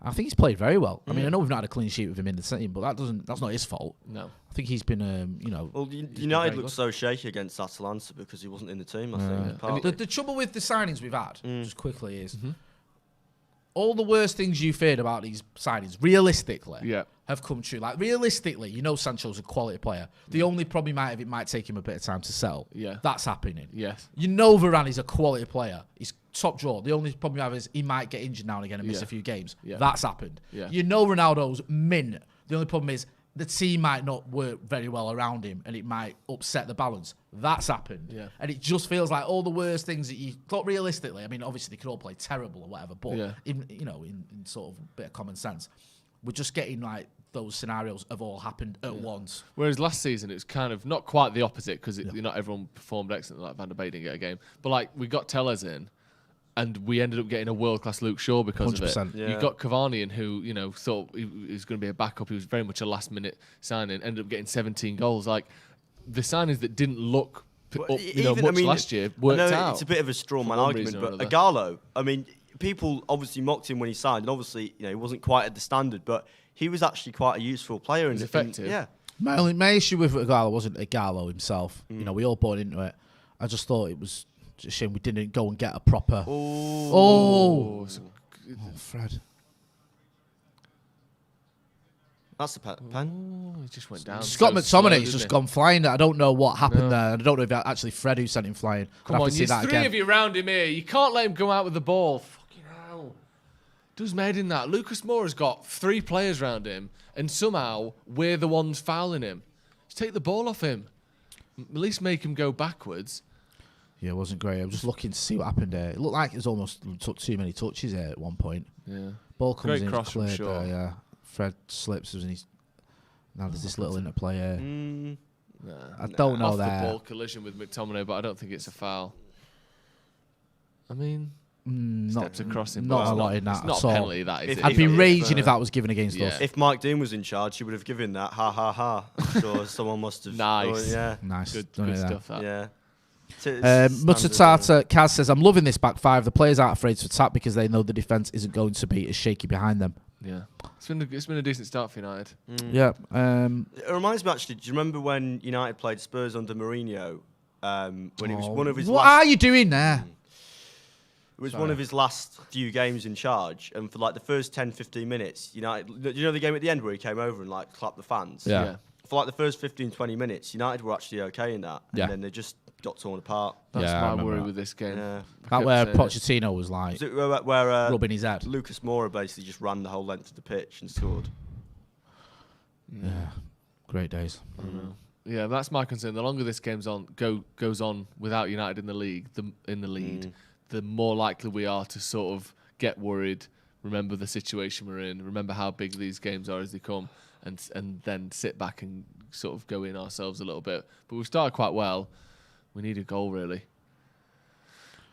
So throw into United in the left back position there. I still think United's away support is unrivaled as well, though. I mean, just looking at that corner in there, it's just amazing, really, isn't it? Like how committed they are to following United, and the fact that they'll still be singing Solskjaer's name after today. You know, the United's hardcore. They won't boo the players. They'll just get behind them. And Solskjaer said it after the Atalanta game. You know, they're just good fans. Does that make sense? The away fans, obviously, United away fans have Different always breed. been praised, rightly so, and you've done away yourself, you know what it's like, so that we all have, and you know what it's like, the atmosphere that the away fans generate is fantastic. I think the last few seasons, obviously we had COVID in the middle of it, but since the TRA's coming at Old Trafford, they've done a great job. That's improved the atmosphere at Old Trafford immeasurably. That's where I stand. I think there's been a real positive buzz from it. Ollie's mentioned it a few times. He specifically pointed out that section. The problem is now, obviously, the results have gone to pot, but you know, you look at that Atalanta game, like you mentioned there. No, I was in TRA for that as well. Yeah, and it was honestly like when the third goal went in. I didn't actually go to that game because I had the kids. Just chaos, man. Honestly, there was just people falling down rows of seats in front of me. There was a guy, it was a bold guy next to me, and we just started hugging each other. Yeah, Didn't know it's who like he old was. school. It was just like a proper pre-pandemic atmosphere. Do you know what I mean? Like, and yeah, obviously, you know, United probably shouldn't have been in that position, but at that time, you don't care, do you? You just like buzzing. Varane's went down there. Sorry, yeah, it's because Maguire, Kane caught him with his hand on his ear, and it was very, very soft. There's nothing given. But no, this is it, mate. It's like it's been a big improvement over the last, like I say, because the TRA, I think they've been there since Chelsea 4-0 home win. So you know, the obviously thing with the issue was you had the pandemic and no fans in for a while. But yeah, hopefully it can continue, maybe even get expanded. Who knows? Hang on. Diving in a bit. I know. We've certainly seen effort. Like we said about effort as a minimum. We're seeing that. I don't think anyone doubt that United have come into this team without Passion, game as someone famously once said. Yeah, passion. You want to see more than just that. Well, that's a minimum that we are seeing. Yeah, of course. A bit of quality and composure would be good, but yeah, effort's the minimum. They've got the ball quite a lot in their third. McTominay's just it just looks like he's all over the gap at times. This is where United have to be careful. Yeah, well done there, Varane. That's the thing, you can step up into midfield a lot more, can't you? Any one of those three centre-backs can be very proactive. Good on the ball as well, aren't they? Yeah. Varane, Maguire and Lindelof, who, you know, people might be dismissive of, but actually has got a really good pass on him. Can all step out defence and pick out a pass. Definitely. Or carry the ball. So, who knows? Let's wait and see. I mean, it's only been 16 minutes, this formation. It's quite an open right. game, though, so far. Yeah. I think I was saying this to Joe the other day, and I think, yes, the CRA have been great at Old Trafford, but I think it's probably better for United players that the next game after the Liverpool game isn't at Old Trafford. Yeah. I know that might sound crazy No, I know and what you mean. contradictory, but just, you're going back to that scene, like going back to the scene of a crime, back in front of home fans. If the game doesn't start off the way you want it to, fans are going to be, frustrated. I remember doing QPR away in pre-season and like 4-1 down. Yeah. It was almost as if they took it upon themselves as a challenge to still outsing the home fans. It was just mad. Like 4-1 down in pre-season, meaningless game. Just like 3,000 United fans just like singing for the whole game. It's just like brilliant. Yeah, definitely. Spurs trying to make something happen. Just getting blocked out. That's better. There's so many men around. That's a foul. Thank you. Really good that. Just swarming around him there from United. Wan-Bissaka started off well, hasn't he? Yeah, I think his forward game is underrated. Really? Yeah, because that is a massive talk like he's sort of just shit stick that going he's beaten forward. with. He got 6 assists last I think. season. Yeah, I was going to say his stats don't look too shabby, do they? Yeah, but having said that, I mean, he's not a wing back, is he? No, I'm not saying he is, but that's what I'm saying. People act like he can barely control the ball. He can't cross it. He can't find a pass. I'm not saying he's a top attacking fullback, but I'm saying people talk about him like he can't put a ball in the box. I think that's. But I think if I was playing in this system, maybe long term, I just think he's suited more to being like a defensive fullback, and there's nothing wrong with that. But if you're playing a 5 at the back, right, you need. Oh God, Luke that was Shaw so stupid. That from Luke Shaw. Taking too long on the ball and falling over and grabbing Lucas Moura. Yeah, now he's kicking off with a linesman. Obviously a booking. That was Luke Shaw's fault. I don't know what it's like. He has too many touches. He has 5 touches there, loses it, falls over onto the back of Lucas Moura and gives away a free kick and a yellow card. What's the linesman got to do with it? I don't know what. I think he thought it was a foul maybe, but it's not. And then you don't have to grab someone's leg when you fall over. That's not like the only option you've got. Like you can fall over because you've been tripped up and not grab your opponent's leg. There's plenty of people in pubs up and down the country that have just said the American football was there last week. Around their friends. Yeah. Now we've done it as well. Thank you. But we've done it ironically. Yeah. And that makes it fun. Get involved in the chat. Let us know what you think about the game so far. United starting off relatively brightly. Anything would have been an improvement on last week, but this has been an improvement on last week. Also, a couple of people mentioned... We were 2-0 down already this time last week. I think so. Yeah, fun, wasn't it? Yeah. We had that one chance early doors, didn't we? And then it all went wrong after that. No, I was watching it at the Salford Student Union, and it got a bit tense, shall we say? Salford Student Union. Where is that? Where even is it? It's in like the main campus building. Okay.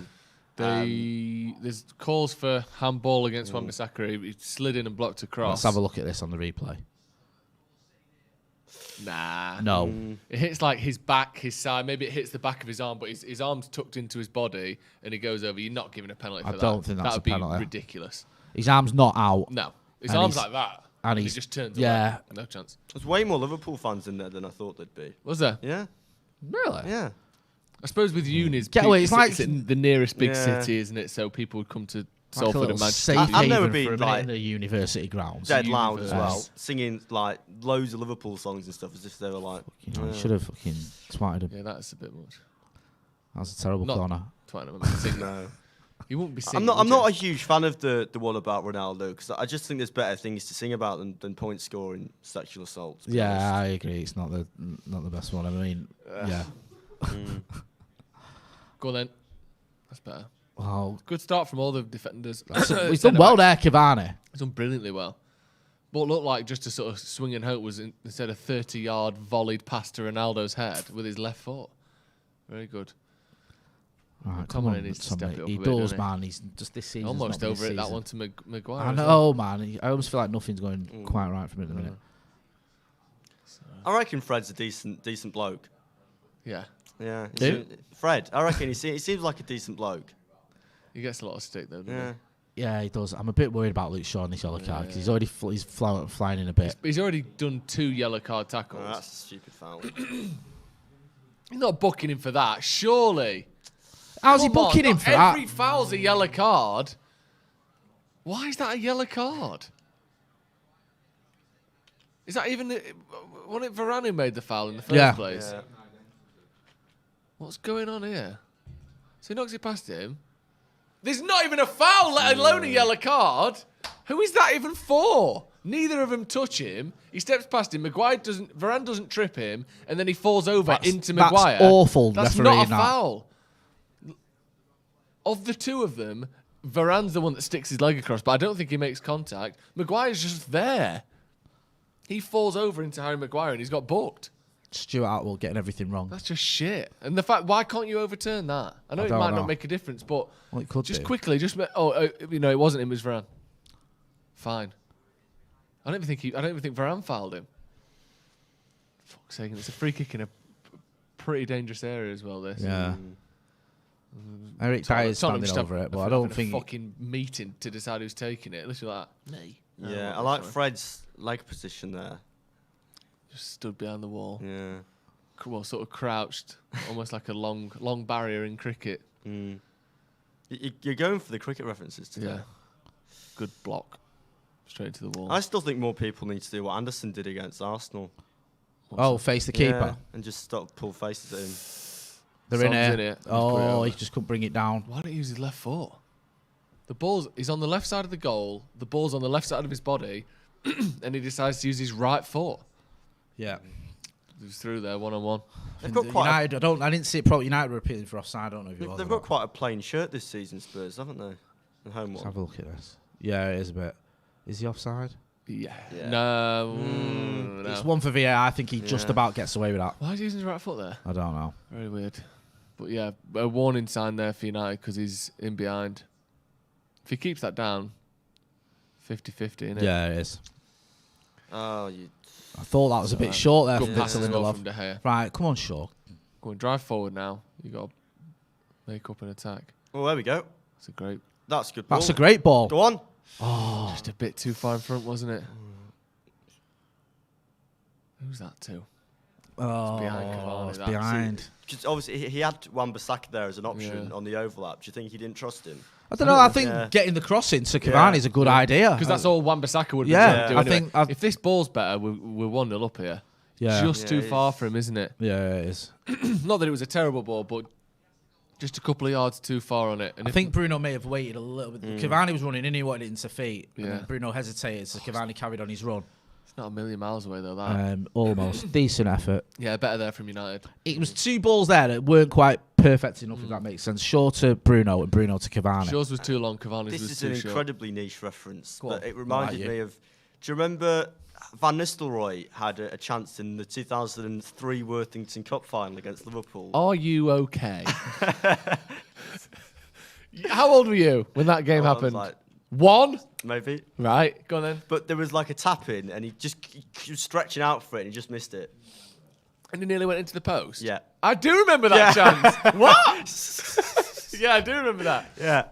Van Nistelrooy was my favourite player. Because Owen... Rightly so. United lost that, didn't they? Yeah, we Owen did. scored, yeah. I remember very little of that game. It was a bit worse for wear. I'm not going to lie to you. Did you enjoy your time in it? Cardiff? You know what? The Millennium Stadium's a weird one, isn't it? Yeah. Because it's a bit of a mixed bag, really, isn't it? Because interestingly, like, Wales football fans hate playing there. Yeah. Because they never used to sell it out, and they've got a much better atmosphere playing at the Cardiff City one instead. Is that the National Stadium, the Millennium Stadium? For rugby, yeah. But Wales now play at the Cardiff City Stadium instead. What's the what are you doing there, Bruno? The capacity of the Millennium Stadium was like 70-something Yeah, thousand. 76, I think. And what is it? The Cardiff City like 30. 30, yeah, 33. That makes more sense. Yeah, is that right? Yeah. So, without being condescending, is that What is sort that of used for appropriate? then? The Millennium Stadium. Rugby mainly. What, like 8 Test matches a year? or No, something? like Six Nations. But Like again, it's not autumn many, is it? internationals. No, not really, and like concerts and stuff as well. Right. Fair enough. Give us a like if you're watching. Obviously, you can't do that if you're watching. Oasis Hit that played like there button. Give us a twice. like. And if you're not doing, subscribe as well. Yes. 0-0 at the minute. United have had sort of half chances, so have Spurs. Oh, don't. That's better. So, good stuff. Get It over looked to him offside there. to me there, son, when that ball first came in. I watched Corner. Speedway at the Millennium Stadium. Did you? Yeah, turned it into a dirt The track. brakeless motorbike racing. My mate used to do that. Was it brakeless? I didn't know that. I don't know if I think the brake. Yeah, I don't think they even have Right. brakes on them. You Ah, certainly I can't never knew use that. them when you ride it. Bellevue used to be a big... Was that Yeah, Speedway? yeah, massively. Yeah. Yeah. Closed now. My mate bought a speedway bike. He's not like a pro. Just drove it around a few times, fell off, almost died, never rode it again. Really? Yeah. So Spurs with a corner, which fills me with dread because it's United, isn't it? And he's won. And that's why, because they've scored. 1-0. It looks offside to me. But they're not giving an offside. Just fucking whatever, innit? It's got to be offside, surely. He's looking over. Yeah, he's giving it now. Yeah. He's giving it. It looked miles offside, didn't it? It did. It looks, and he's not. They're not contesting it. It looked like he's 2 yards offside. I think it's better though now with VAR that they let it happen. Well offside. Yeah. Yeah, he's a couple of feet offside, isn't he? Yeah. Okay. Thank God. Yeah, that's why. That's definite. No question. Well off. It wouldn't have gone in without him. That's literally what it's there for, isn't it? You're right, Jay. Yeah. You still seem mad. I'm just. Do you know what? I'm just completely nervous at everything when it comes to these now. Have you not because United are dropping so many points? Are your expectations almost so low that you're almost expecting United to get beat? At this point? You know, then when I said it's whatever, innit? Yeah. Because that's where I'm at. Yeah. There was a goal. I can't remember there was which one it was for against the Scousers, but there was one where in the ground everyone thought it was offside at the time. Yeah. And it obviously wasn't. Yeah. And it was just like I was just getting shaken memories of that. Then I was like the Moyes 4-1, I think it was, or 3-1, when Gerrard scored. Were your expectations so low that you almost expected that to happen? Old Trafford, the one where was it not 3-0 when we lost the Scousers? Yeah, it might have been 3-0. I remember the highlight that day was Gerrard not missing his penalty to not get a hat trick. Yeah. But you know what? The atmosphere of that game was phenomenal. We sang 20 times right from start to finish. Yeah, honestly, and do you know what got us going? Oh, sorry, Aaron. There we go. Wan-Bissaka's been very good so far. He's ran into trouble there. Sorry, it wasn't from the start. What got us going was Raphael flew in on Gerrard. And he got the crowd going. Well, he's just took that throw in from about 5 He's yards. done a basketball move there. Just did a little spin, wasn't it? Or was it pick and roll? Come through pick and roll holding the ball. Take your word from it, these fucking American references. It wasn't mine, it was him. Well, United used to have a pick basketball and roll. team. Yeah, right. They did? Seriously? Yeah. Yeah, man. Yeah. Didn't they? Manchester United basketball team, yeah.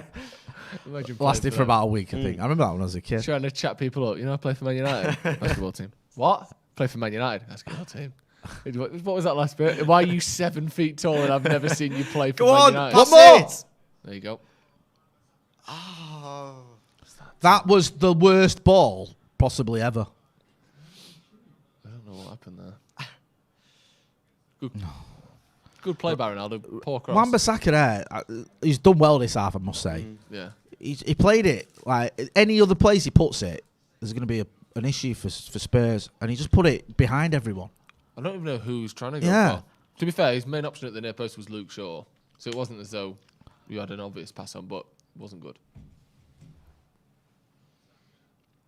That's a great ball there by Wan-Bissaka.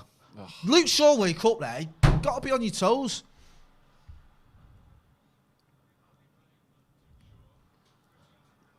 He just stood there waiting for the ball. Yeah. And then he was watching Ronaldo. He might score here. Yeah, Ronaldo tried to play it to him, and the Spurs player nips in there first.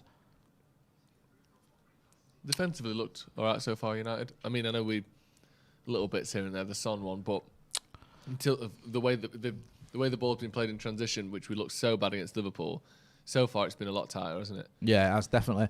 Just on set pieces, because we've had I was saying there earlier, every time we get a corner, I feel the worst, and we don't really, Maguire's had lots of headers, doesn't tend to score. We have got a set piece, coach. You did a piece on it, didn't you? You did a video on it, Eric Ramsey. Not really seen anything from that yet, have we? No. It has sort of descended. I think it was Joe McGrath who I told that Eric Ramsey, went to uni with Kieran McKenna at Loughborough. Right. Well, that's where they met. Right. So it's become a sort of a piece on nepotism rather than quality. Oh, is that how we do things now? Well, no, but not for me. But that's what Joe was saying on the other watch-along. I mean, obviously he's talented. I don't know. Really, no one knows that much about him. Well, McKenna's supposed to be really dead talented, isn't he? Yeah, exactly. People rave about him. But when things aren't going well, you can point to an experience, he was actually which is fair enough. Spurs, wasn't he? I think before he came to United. Who, McKenna? Yeah. Yeah, that's a good pass. Go on then. Poor touch from No Fred there. control at all from Fred. I think a lot of the work that Nicky Bott did as well's like gone under the radar a bit because he was quite crucial in that sort of youth setup. It is a shame that he left. Yeah. Quite See what he work out. said as well? Yeah. Just basically, there was nowhere I could go after where I was. Which is a shame, isn't it? Because people getting in. Fred. Effort from Fred there. Fucking hell. About 30 25, yards. 25, 30 yards out. Gets a save from Lloris and Forced earns us a corner. Good save as well from Lloris. He had to go for that. Oh, he swerved all over the place, didn't it? Finally, is like his first shot on target this season? No, he scored on it this season. Scored against scored Leeds. against He did, yeah, to be fair. Well, Good shot as well, that. I was spiked that game, so I don't actually remember it. Oh, mate, there's a lot of I that going on. told you. I Yeah. was in Spain. Oh, yeah. I was going to say there's a lot of it going on. Yeah. I don't know about No. Spain, but a lot of it going on over here. Corner to United. Luke Shaw. Ooh. Just over everyone, that. From Bruno. Yeah, there was that big. There was a protest, wasn't there, on Wednesday? I think. Yeah, is it Girls' Night In or whatever it's Yeah, called? The I think so. protest. I think Andy Byrne and a few others were there. People talk about boycotting clubs because of everyone getting spiked, which is not what I want to see. So they need to sort that out. Get involved in the chat. Let us know what you think about it so far. We're 33 minutes in. Give us a like if you've not done already. Just a fan says, sleepy Luke Shaw. Bruno needs to stand up. Sheldal says, Ronaldo frustrated, Shaw totally disconnected. Yeah, I mean, a few that Brad Sundberg says, Fred with a fucking laser shot. Holy crap, yep. Just to ask you, it's about what we're talking about there, not about football. But, because obviously you were going, when did you first go out in a nightclub or a bar or whatever drinking? Genuinely, even 1996, 97. Okay. So 25 years ago. Yeah. And obviously I've been going out for 10 years or so. Yeah. James, couple. If that. Couple of weeks. A couple of weeks, I meant. But it seems to me like pretty much everyone, if there's a group of friends going out, at least one of them is on drugs, generally speaking. And mostly, if one of the friends group is, most of it is. Yeah. And it feels like it's so common and so prevalent. And I wonder if that sort of spiking and that sort of thing has risen as a sort of a general thing. But Ooh, hang on. He's on here. Son's through. through one-on-one. De Gea's not going to come out. Great tackle there from Aaron Wan-Bissaka. Fantastic by Wan-Bissaka. That is absolutely superb. Fantastic. And he's getting high fives off all his teammates, and rightly so. Son here. He's onside. I think he's offside. Is he offside there? His left Ah, leg right. was Sorry, it's been offside. flagged. But great tackle by Wan-Bissaka, there was no flag. Wan-Bissaka had to do what he did. Yeah, he did. So fair play to him. But was it that common when you were first going out? Where it's like, it feels like, not most people, obviously, because most people aren't It was doing the drugs, but 90s, man. It was the 90s. But was What, it though? being 'Cause on it seems drugs? now like, once you notice it and once you know people are on it, it's like everyone's doing it.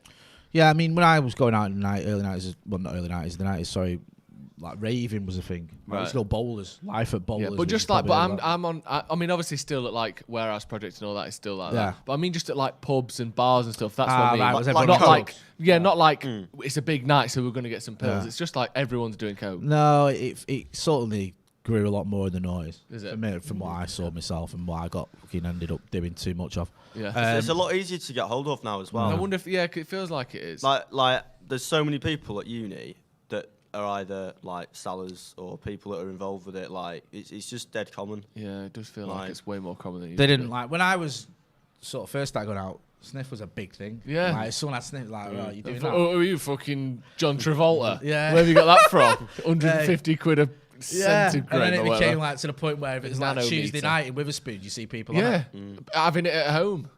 My missus got a Chinese and so we got a bag of coke as a treat. You're like, it's a Wednesday.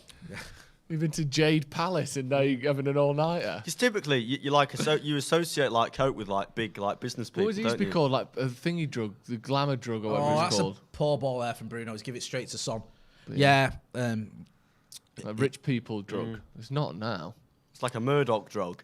Yeah. Yeah. Like cool, like high-end parties are doing Yeah. it. And now it's just... It's like a what? A Murdoch? A Murdoch drug. Like What do you mean? the people that like News International and the Sun used to do. Oh. Like, yeah. Like high-flying Yeah. like businessmen Yeah, right, and stuff sorry, would do right, it. And yeah, like I'm with and film stars and stuff. Yeah, Anyway, that's not... Cal Barat. Yeah. Right. Good heavy tackle there from McTominay. I like a bit of that. No, it's Wan-Bissaka- foul. Oh, I don't like that anymore. It was blatantly a foul. Like, I thought he hadn't given it though. Were you a fan of the dirty, pretty things, Joe? Or I didn't mind him, but I never got into him. more into Pete Doherty's solo work? I do like a few of Pete Doherty's Baby solo Shambles, songs. you're a fan? Baby Shambles are great. Yeah. I do actually really like Baby Shambles. Yeah. Yeah. Anyway. Would you rather have Kieran Dyer or Eric Dyer? Danny. Danny Or Dyer. Danny Dyer. Danny Dyer's mint, isn't he? Hey. Do you like him? I used to really hate him, right? And then I began to warm to him. Now I really like him. Like he was all right in Corrie. No, what's the one with Zoo the Magazine. film? No, Human Traffic. He was good in that. And then he did like 30 shit films on the spin. What was the football one he did? Football Factory. That was one of the better ones he did. And then like Britain's Hardest Pubs. Was that yeah, one as well? and then there was that, and then he One did of the like best when he did Who Do You Think You Are? He converted me fully. He was amazing in that. Was it? And then he did that thing. You see, he did that thing on Oswald Mosley. Yeah. Talking about the fascists. He got a right kicking. Yeah. And here he is, Oswald Mosley, the melt.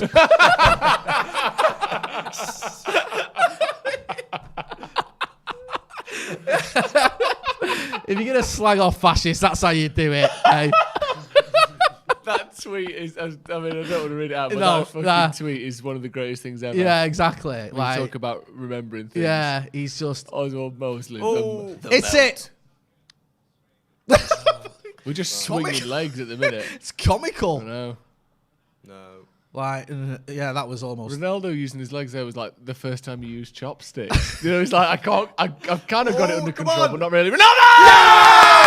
Yes! Yes! Great finish. Get in. There you go. There we go. That's a brilliant goal. That's a brilliant Top goal. goal. Great goal. Great stuff. That's good. Ball over to the back post. Who was that ball from then? Don't know. It's sensational. Really good goal, that. Mike Phelan in his sweatshirt, Yeah, that's how serious it is now. straight from Mike George Phelan's got his from sweatshirt Asda. Is it George from Asda or George by Asda or George at Asda? Not sure. Oh, It's like Pep and Co. Is that the which is that? Who is it? So that's Poundland's own. It's got to be Lucas Shaw. Oh, it's nice, Bruno. It's a Bruno. brilliant pass. Yeah, that. Bruno That's pass. fantastic. perfect. Just runs I off it. mean, That's a it's a gorgeous great goal, that. ball, but Yeah. what a finish, though. Yeah. Just slices across it, pulls off his man, and just brilliant, isn't it? Yeah. That's not easy at all to do that. Get the angle on it, the pace to get it past the man, pull off your defender and read it through the air. Jonathan Wilson's just untyped his article for today. Yeah. Untyped his article. Delete. Yeah. Didn't, right, no, this the- sounds crackers, the right? backspace But didn't- you know the season? You'll know, because you've got Yeah. like a memory like Rain Sieve. Man. Yeah. No, Yeah. the opposite of that. Didn't Ashley Young score a goal like against Spurs? No. In the 2012 season. You know when he can't scored that remember. brace against Spurs away? Was it like that? Was one of them like that? It was a volley, wasn't it? But I can't remember. I can't remember. I remember what he scored against Watford that time. Do you remember he scored like 2 free kicks against Watford? Yeah. Yeah. Because I remember when we beat Spurs, I'm sure Ashley Young scored 2 goals against Spurs. Like the season we, as Steve would say, drew with Sitter. And one was like that. I remember he scored against Arsenal that season, didn't he? In the 82 as well. Ashley, the 2 goals against that Yeah. one. The bad thing for Ash Young was that season he scored a few goals. I remember being at Blackburn and he scored one. We thought that was the game that was going to win us the league, and obviously we didn't. And the next season he wasn't quite as good. Because I think had we He won the had a league lot that of good games season, for United, people though. would Yeah. have been a bit more like, Yeah. "Oh yeah, he's been a good signing. He's done Yeah. well." But because we didn't, it was a bit of Do you a remember hard the sell. first game of that season where United played West Brom away and he got a penalty in like the last minute or something? He was good at getting penalties, wasn't he? Yeah. Yeah. Oh, he loves Yeah. sticking a leg across the He defender. did it at QPR as well. I remember that. That's game. why the QPR fans said that they celebrated when City beat him because they hated us because of Ashley Young was a load of bollocks. I remember everyone on the coach back from the QPR game was wearing hats. Like what were those? Hold on. Come on now. Sombrero hats because of Hernandez. Because City had just lost to Arsenal the same day, and everyone thought United had won the title. Yeah. Oh, bad touch there. It was, yeah. Ball just got away from Bruno. Fred joining the attack as a right winger there. Tell you what, we've looked certainly the best we've looked in a few weeks. Sorry, Yeah. in this last month. This is the best half we've had. Just so gotta far. keep going for it now Yeah. because we can't defend No. for 60 minutes or And 50 it's quite a high minutes. line we've got here. Yeah. I think, when you've got Wan-Bissaka in there who's quick, when you've got Varane in there who's quick, you can do that a bit more. And also, when you're playing 5 at the back, you need to be a lot more front foot because you don't have those men pressing from the attack like you normally would. See, the good thing is when you've got quite low expectations, this is quite nice. Yeah. Has Ronaldo stood on his face there by accident? shit. Stood on someone's face. I think so. By accident.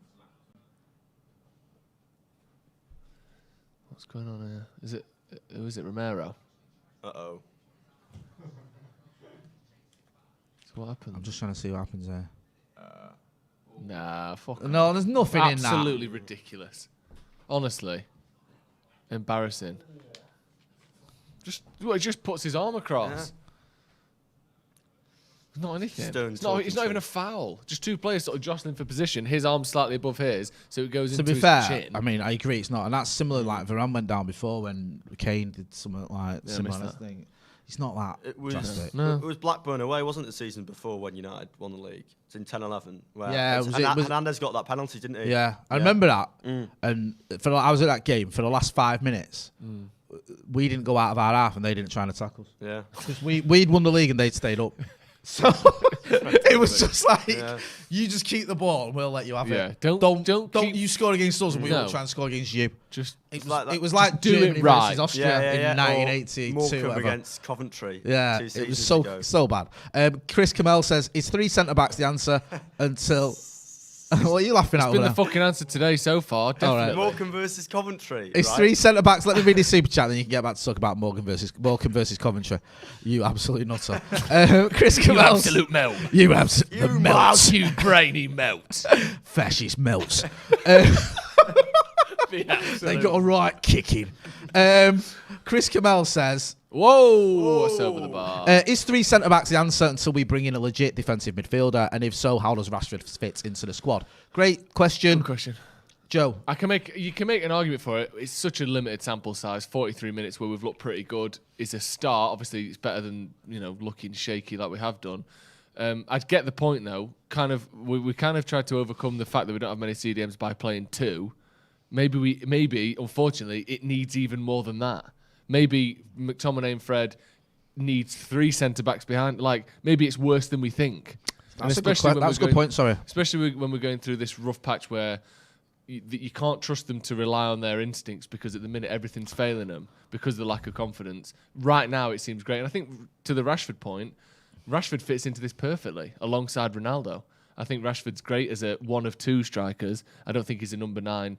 They can do it by himself. We've seen that.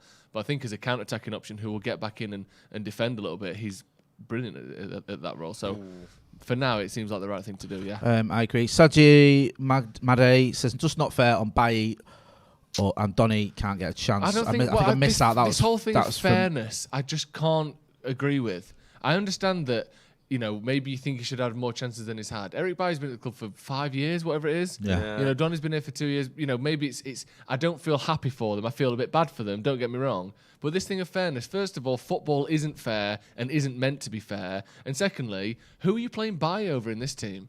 Oh, that's a free header from 4 yards out. Talk about that set piece coach earlier, and I don't know what he's doing, but he needs to work on this stuff because actually just stands there, doesn't he? That's just he stands awful. in between 2 centre backs and just keeps standing there, and the ball goes straight to him, and he gets a header.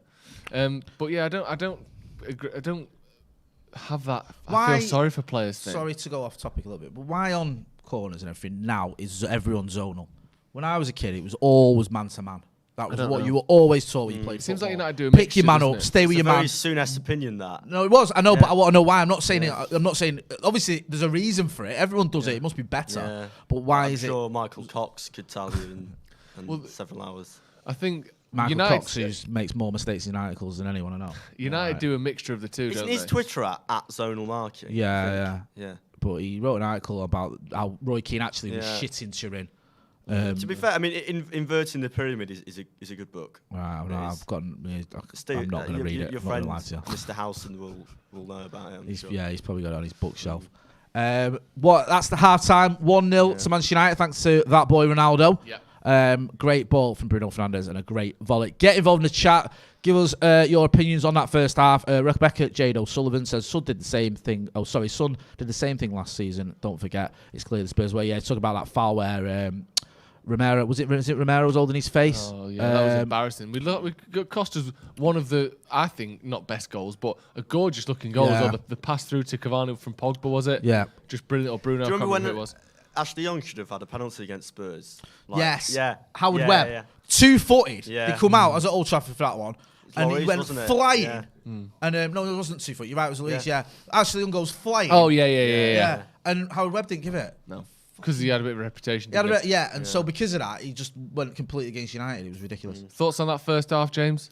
Yeah, I'm impressed. I mean, to be honest with you, I think United could perform worse than they did last week. No. So I think this is an improvement.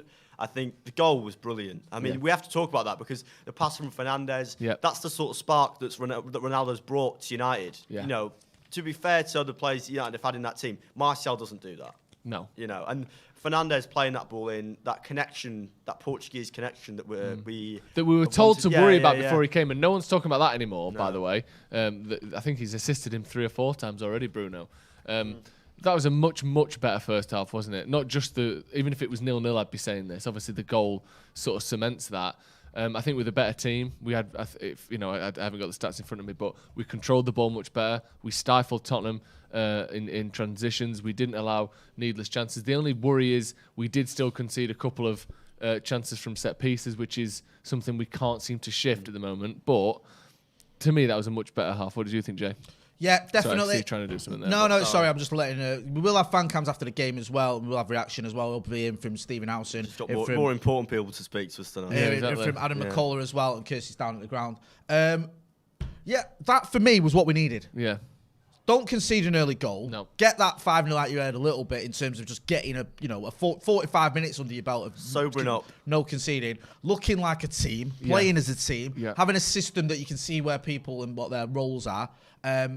And it's worked so far. You know, we've gone up 1-0, and for me, we're good value for our 1-0 lead. Mm-hmm. I think we have been the better team. You know, Spurs have had a couple of chances. You'd expect them to as the home team, but you know, other than the Son one, it's not been too ropey. No. And going forward, United have looked effective. Aaron Wan-Bissaka's having his best game of the season. Ronaldo now, that's 4 Premier League goals so far in what, 7 or 8 games? 7 games, sorry. Cavani's looked lively. Mm-hmm. It's been positive. Yeah. I don't want to be too negative because there's not a lot of negatives. Want to see more from Luke Shaw. I don't think he's been very good. McTominay as well. And McTominay has carried on from having a bad season. But again, I'm not trying to dig anyone out. As a performance by Manchester United so far this half, very good. Yeah. Anyway, Morecambe versus Swansea. Okay. Not Morecambe versus Coventry, sorry. Morecambe versus Coventry. Last game of I think it was the last game of the 2018-19 Sky Bet League 2 season. Morecambe needed a draw. You take your fucking label off the Pepsi drinking, you still say Sky Bet for that's League 2 sponsor. That's the official that's not title the name sponsor. No. It is. Right, let's not argue about the official sponsor of the League One or whatever. Also, that is Pepsi. Yeah. Whether you take the label off or not. Okay, right, go on, talk us through. Anyway, basically, Morecambe needed a draw to stay up, and Coventry needed a draw to get in the playoffs. Right. So once I think they equalised, it was let's leave it. Stop. And the reason we're talking about it, in case you're joining us, we were talking about 2013, was it? Yeah. When United. No, 2011. 2011. Sorry, at Ewood Park, United needed a win. Was it? What, to win the title? Yeah. And Rooney gets a penalty. Yeah. We 1-0 up. Hernandez got a penalty. Rooney scored it. Yeah, Rooney scored. Sorry. Blackburn are safe, so they don't really tackle us. We don't really attack them. We just, for the last 5 minutes, we just pass it around the back four. And they just leave us to it. Alfie Haig in the chat, Alfie, a friend of the channel, says, I honestly wasn't even able to process the goal properly because I was in hysterics about the thought of Danny Dyer calling Oswald Mosley a melt. Yeah, nice to see you, Alfie. Top man. Yes. Worth mentioning as well, Varane, Lindelof and Maguire all looking pretty solid in there. They sort of seem to take turns pressing and pushing out and breaking that line, don't they? And then dropping back in, almost acting as like a third defensive midfielder. Often it's Varane who does that, good on his front foot. But like we're saying, maybe we need 3 defensive midfielders for now. And it's not pretty and it's not good and you don't want to have to do that forever. We're trying to cut it down to 1. But for now, when it's been so bad, conceding so many chances in every single game, you just need to fucking bulk it out. It's about consistency as well. Yeah. And it's okay if United beat Spurs today. And this has been the issue with, Solskjaer's reign at United. Yeah. United beat Chelsea 4-1 on that first game of the season that you were talking about earlier. But then he followed that up with, I think it was a defeat to Crystal Palace and a draw with Wolves. Yeah, I'm not looking past this game because for now, having a 45 minutes that's somewhat coherent is better than what we have been seeing. This is now a good solid foundation. Come out in the second half, keep doing what you're doing, and I think that, like you said earlier, Joe, the good thing about Spurs is they've got quality where you can respect them. Yeah. You don't you won't be too complacent about him, but they're not great. They're not a City or a Liverpool where they've got loads of quality throughout the team. Yeah. You have got a few players that you think wouldn't get in most top teams. No. I look at Eric Dyer springs to mind as an obvious one. I know we were linked with him once, but I think we dodged a bit of a bullet there. Yeah. It's a great goal. Just showing Ronaldo's goal again on the volley. I think looking at his what he's had here. This was the comical one, wasn't it, where he swung a foot at it and someone else swings a foot here, I think. Yeah. Wan-Bissaka had just swung a foot at it. Yeah, sorry, yeah. The pass from Bruno here is brilliant because he doesn't have much space when he first gets the ball. This is here. why when people slag off Bruno, it doesn't matter. You have him in the team because he does that. Yeah. No matter how many times he'll give the ball away and how many times you get frustrated with him, he's always capable of just picking out the perfect pass. That's a brilliant finish, that. Coming over his shoulder, first time, narrow angle, good goalkeeper in front of him as well. Straight back That's across. one of them where if brilliant. Us mere mortals, when I say us mere mortals, I mean me, if I do that, he ends up going out for a throw-in. Just slices it, or just slides off your foot, slices it out wide for I'm a good levering goal that kick. into row Z. Yeah, brilliant. You're not even connecting with it. You just slice it. Yeah. Son chance here, like you say there, Joe, he brings it down beautifully, to be fair to the kid, with his left foot, but then decides to try and hit it with his right, and he just goes over. He wanted to. I guess he's trying to hit it half a step earlier. Yeah. Because he controls it with his left, puts his left down, and then hits it with his right. Maybe he was worried about players closing him down, but he looked like he had the time to use his left. Spurs had a free header even as well with Davis in the box from a corner. Just behind him, innit? Just a little bit of a wake-up call there. Yeah. For Manchester United. Getting some of the chat as well. Ross Murphy says Wan-Bissaka been looking good. He has, but he's playing well today. Squirrel Lou says now back 7. He's trending on Twitter. Dr. Lucas says Wan-Bissaka was brilliant. If it takes a back 7 to win a game, I'm all right. We need a win, now. don't we? For now, yeah. You don't get over the 5-0 defeat without. Well, you don't ever get over it, to be honest with you. But one of the reasons you get over it or can go towards getting over it is a win. Just get a win. Yeah. So I'm not asked.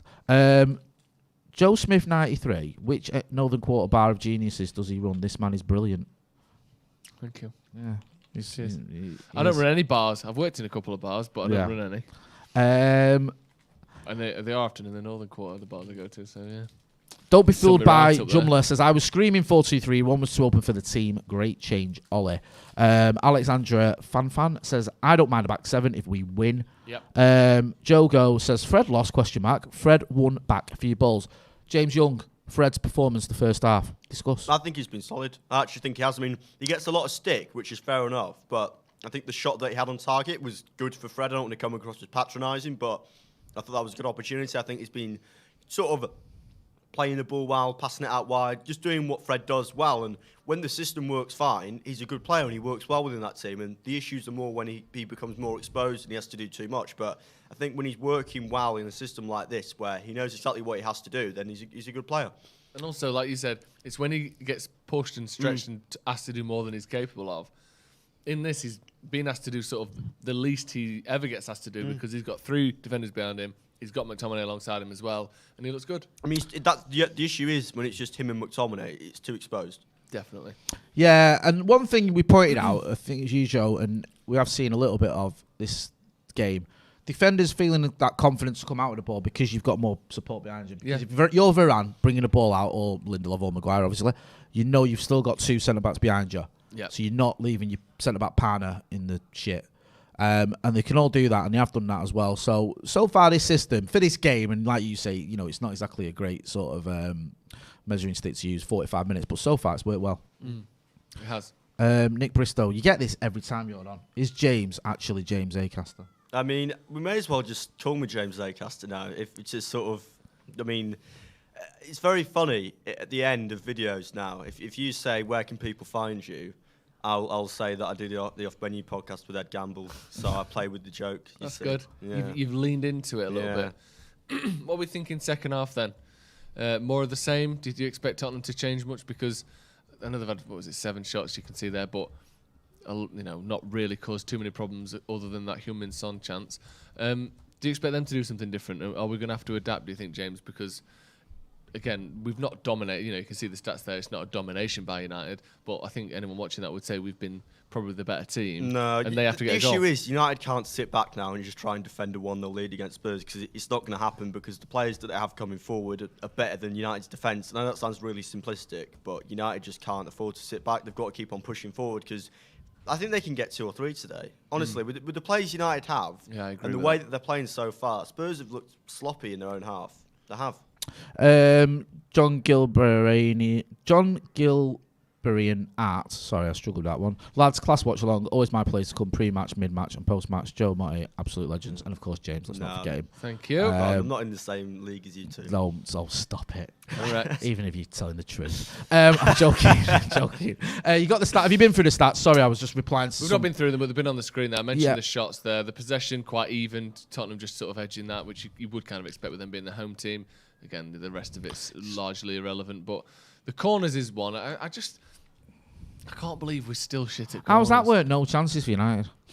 Well, I don't know. I don't know how those stats are created. Because some of them, when they talk about chances created, that stat is if I pass to you and you have a shot on target, I think that counts as I created that chance. Right. But for some of them, if I pass to you, you have a shot and it goes in, that doesn't count as a chance created. It counts as an assist instead. So Ronnie's goal won't be a chance, hence the reason he's got 0 chances.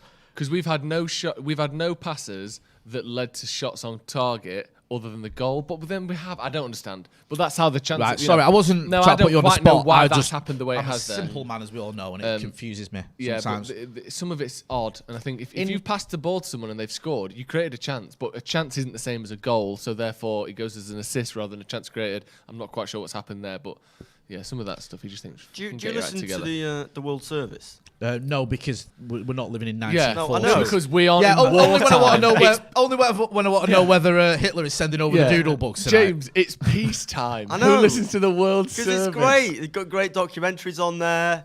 It's good stuff. How old are you? It's proper. How old are you? I know you're 18, but are you 18? It's proper You listen to journalism. the World Service. Yes, after I've just come back from my job down the mines. Yeah, powdered egg for breakfast. I and want then listen to the World Service. I want to know if the Nazis are still invading Czechoslovakia. Nick Albany is in the How's that super chat. Ottoman Empire doing? Honestly, who listens to the World Service? Don't knock it until you've tried it. I'm not saying it's bad. I'm saying who listens to it that's 18. Anyway. No, it's not.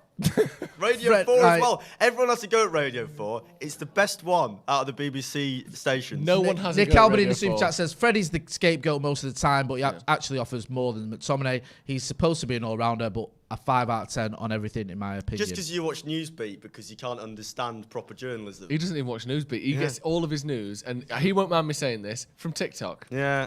Terrible. He'd come to you with a fact or a bit of news, and you'd be like, you got that from TikTok? You went, yes, I did actually. 15-second news slams mixed in with like girls trying on Have you bikinis. seen those ones on Snapchat that are like 30 seconds? It'll be like ITV or someone, and they'll try and cram as many stories in as possible, and each one's like 3 seconds. Yeah, it's just ridiculous. Yeah. They used to do that 60-second news on BBC Three, didn't they? With a big clock ticking Do you down. remember Liquid News on BBC Three? Liquid Yeah. News? No, I don't remember that. That was good, that. Harry Kane, first half, largely anonymous. Yeah.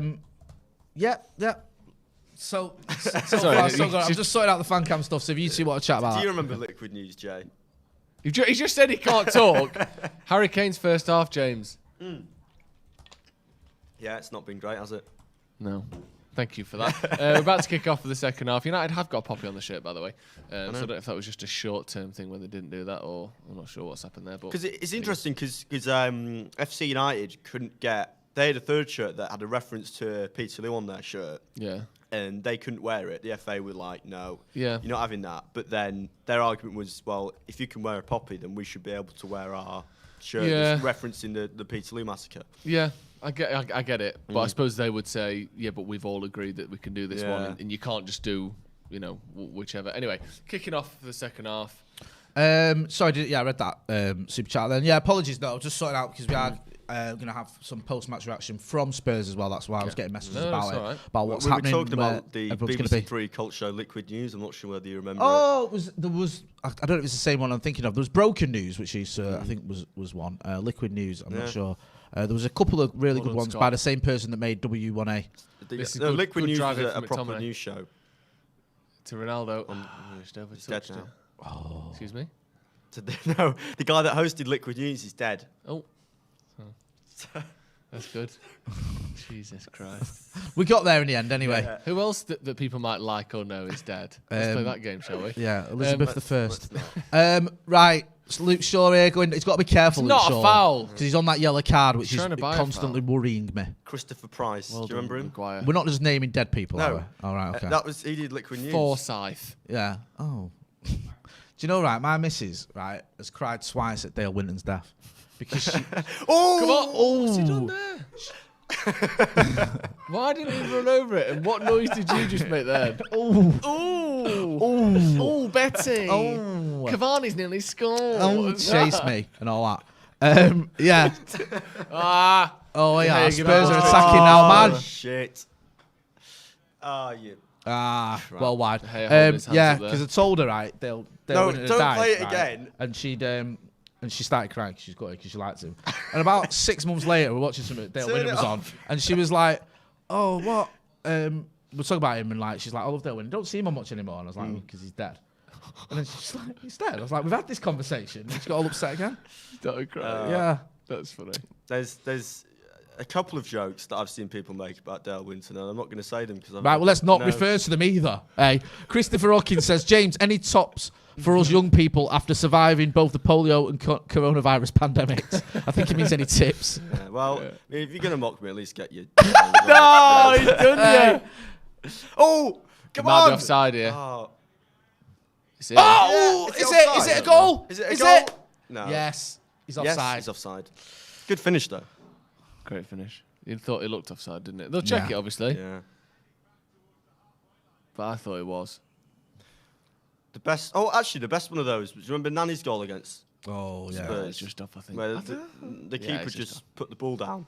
Yeah, when they were all kicking Yeah. off. It's a great finish. But the thing, right, that they all kicked off saying it wasn't a free, that they were having a free kick. The keeper put the ball down miles away from where he said the foul happened. Yeah. So that didn't make any sense. Aurelio Gomez was an interesting keeper. That's been very, very kind to him. He was a disaster, is what I'd call him. So I remember when United were in the running for the title against Chelsea, and Spurs played Chelsea, and he just dropped the ball basically, like just dropped it in his net. There was one where Spurs played Chelsea where it didn't cross the line, but they gave it. I'm pretty. It looked offside, didn't it? Yeah, definitely. It still looks like they're still checking it though. Yeah, it's offside. Yeah. Sorry for being You know a it's bit down offside there, when but you just knew, didn't you? when Ronnie's not even kicking off that much. No. When he's not thrown himself to the floor and started screaming. Oh, McTominay. See, how has Maguire got a booking for that? I know, And McTominay's done 2 not fouls that I now. want him that to get booked. are but it's blatant like, fouls, and he's not got a booking. yeah, that one is all over him. He's like tripping him up. No What's happening consistency there? in this No. referee. What's happening there? He's just giving McTominay a warning there. Yeah. I don't think it was a yellow card, but you know what I No, mean? It's just- there isn't. That's the point. Is that you Yeah. have to have some consistency when you're giving Maguire a yellow for nothing. Yeah. Shaw's was a yellow. There was no disputing that. But definitely. McTominay's done 2 now, which have been. Shaw could have been booked before he got the yellow. What are you laughing at? He's just laughing to him, so ignore him. No, it's nothing. Yeah, it's nothing. Nothing. Yeah, leave it. I feel like it's politically charged. Let's leave that. Darren Kenny says best thing about Nani's goal was he picked up the ball for a free kick, then everyone played on. Yeah. Exactly. Luke Shaw did a good tackle there.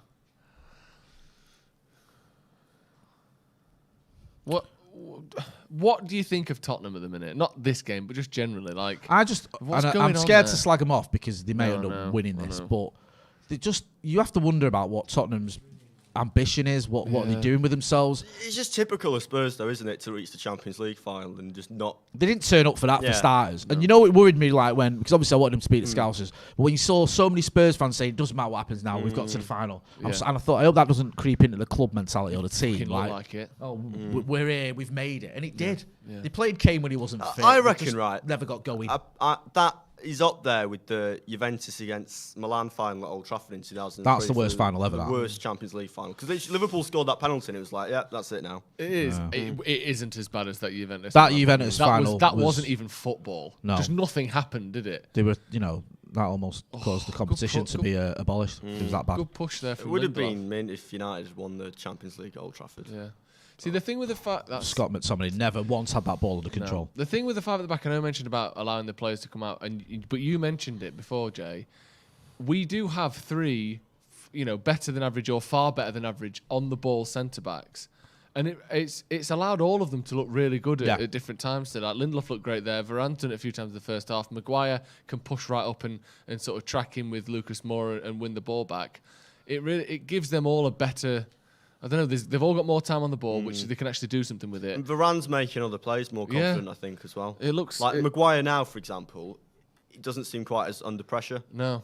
Like that Leicester game, every time he got the ball, he looked like he was shitting himself. Fred just took that away from Cavani. And now they're going to score. Gordon Bruno. That's decent, that. That's good. Just clumsy that there from Fred. Yeah, just got in his way. Got in Cavani. Cavani did turn, he got in his way and then took it off him and then lost it. Yeah. Just still those little things where you can see a little bit of just the communication isn't right between certain players. Cavani was basically on the edge of his own 18-yard box there defending. That's good to see, isn't it? Yeah. Well, we wanted a response, didn't we? We certainly got that no matter what. Yeah. Yeah, this is infinitely better than we played against Liverpool. I don't think anyone could argue that. Obviously, it's short term, but we needed it. I think there was always, well, not always, but there almost had to be a response to that. I thought there would be a response to the Leicester game. Yeah. Against Liverpool. And for the first 90 seconds, it looked like there might be. There's no one in the box there. United got lucky in a way after the 6-1. Their next game was away to Aldershot in the League Cup. So that sort of gave them a bit of a free hit. The thing as well, though, the 6-1, there was no, it's not the same because we were still top of the league or near the top of the league. We're still United under Fergie. No one's saying, right, Fergie's sacked. We're still the reigning champions. Yeah. It wasn't a case of we're a team that's not won a trophy for 4 years with a manager that's never won anything in England or whatever. Pass the ball, Fred. As a manager, so it's still so different. 6-1 to City, though, isn't it? I know, but I know what you mean. People say it's 6-1. But no one was asking for Fergie to get sacked after that. It's not like, are United ever going to win a title again? Which is like what people were saying after the Liverpool game. So whilst it was horrible, and also for that actual game. We weren't destroyed like we were. No, we had awful last 5 minutes. Yeah, 15. Yeah, 15. But we were just pathetic against Liverpool. Liverpool's as bad as I've ever seen a United team play. Yeah, just genuinely completely dominated from start to finish. They took the foot off the gas. I was going to say it almost got embarrassing, like you said. When you're talking about Fred saying, "Oh, good, nice little shot," but that's what it was. Liverpool. If that was City, I think that would have been 8. It was like they were playing against like a Norwich or someone that they went like, well, we're 5-0 Lucas Moura's coming off, and it sounds like the Spurs fans are booing that decision. Ooh. Yeah, you can see images here of Spurs fans just not happy. I mean, you might not fully be behind Nuno or whatever, but he's only had 10 games. Yeah, and just 7th or whatever. He's just making one sub as well. Yeah, it's not like give him a bit of scored time. Twice. Yeah, and back him a bit. And Bergwijn's meant to be alright, isn't he? They liked him. Did he score against United last season, didn't he? He ran straight through on goal. One of the few times Maguire's been just rinsed for pace, which he can happen. Nah, I remember that. It was a comedy of errors, wasn't it? Where I think it was Shaw, Maguire, Lindelof, and De Gea all fault really. Yeah.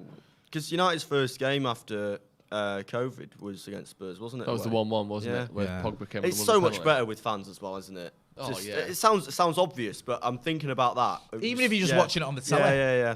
You don't have to be there. I mean, obviously it's better if you're there as fans, but if you're not there and just watching it, the atmosphere, the tempo, just everything. It feels like a training ground when you're watching it on the telly. There's no fans there. So get involved in the chat, get involved in the comments, hit that like button. Let's get to 1,000 likes. United here now defending a corner, which always fills us all with dread. Yeah. Conceded chances from 2 corners so far. That's a good well goal done, Scott McTominay.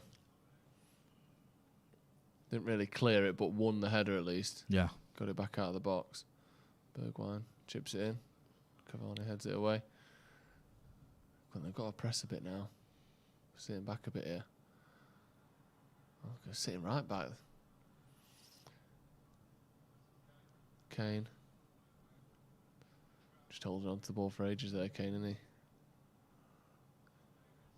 Is he off? Good line that if he is. Yeah, that's a good line from United. Played him offside there as the ball came in the box. I mean, it's only Ben Davies, so he's not exactly adept at running the line, but nicely done. Good line there. You've got the edge of the 18-yard box to show you. Yeah, good stuff. This is what we just want to see, just solid. And being able to allow the opposition team to be in our third without just... Scott McTominay's control in this game has been diabolical, by the way. Allow a team to be in our third without just automatically creating a chance. Seems like every time someone gets the ball in our half, they're going to get some sort of chance out of it. Whereas it's nice to actually see, you know what, they can have the ball and you just stop them making a chance. Like, that's not impossible to do. Someone's saying here, worst game, the Liverpool game. Stacey Bloomfield says the Liverpool game was the worst since 1994. I can't remember what happened in 1994 that was particularly egregious. Jinx. United won the league in 94. I know. 94 is my favourite team. Maybe it was... No, did United beat... Well, draw with Barcelona at Old Trafford in 94 with Lee Sharp. Oh, and yeah. Barcelona away, she means, or Stacey means, I should say. To be honest with you, I think this is worse. Yeah. Losing at home to Liverpool is and especially the 3 foreigner rule, which meant we had half our reserves playing. What season was it that United drew when Lee Sharp scored? Was that the same season? Yeah, I think so. Was it that game? The back heel? Great atmosphere at Old Trafford. The Elvis thing in the corner flag, didn't they? Elvis the Pelvis. Would you like your nickname to be the Pelvis, Jay? No, because at my age, it sounds like you've got something wrong. It's replacement tackle, so it's not Jay the Pelvis because that's what he needs replacing. He's on the list. What was shattered. He's on the waiting list. Yeah, he's had a fall. He shattered it from a very low step. Yeah. He fell off a stool when he was trying to change a light bulb. You're not wrong. I'm still suffering from playing football on Wednesday. It's not good, this. Yeah. Usually recovered by now. Yeah, it's Saturday. That's what I mean. I played football once. Once? No. Good on you. Hey, that'll teach him. All them bullies who say you can't play. I hadn't finished the sentence yet. Right, go on. Saying your motto said. I played football. I did the drop-in session at my university. Right. And the skill gap was so big that I don't think I can show my face again. You didn't even touch the ball. Literally, I was playing fullback and there was this winger that was he shouldn't have been there. He was just too good. Oh, good reading there by Maguire. Every time he got the ball, he was just skinning me. He was just so fast. Yeah. And I'm like, why are you even here? To be fair, good. I've had that before. 11 aside is different as well. From it gets worse. Side. Next game, obviously. They're like, right, you're in goal. So I'm like, okay. That's embarrassing, isn't it? Not a good look. So we put him in goal because he got skinned a few times. Clean sheet. It's going okay. Nice. Last 5 minutes. Nice. Telling one of my defenders to get on the back post because there's loads of space there. And as I'm doing it, the guy took the corner quickly and it bounced off my arm and went in. Oh, James. Embarrassing. And literally at the end, I just walked off. I didn't say bye to anyone because they were just wandered away.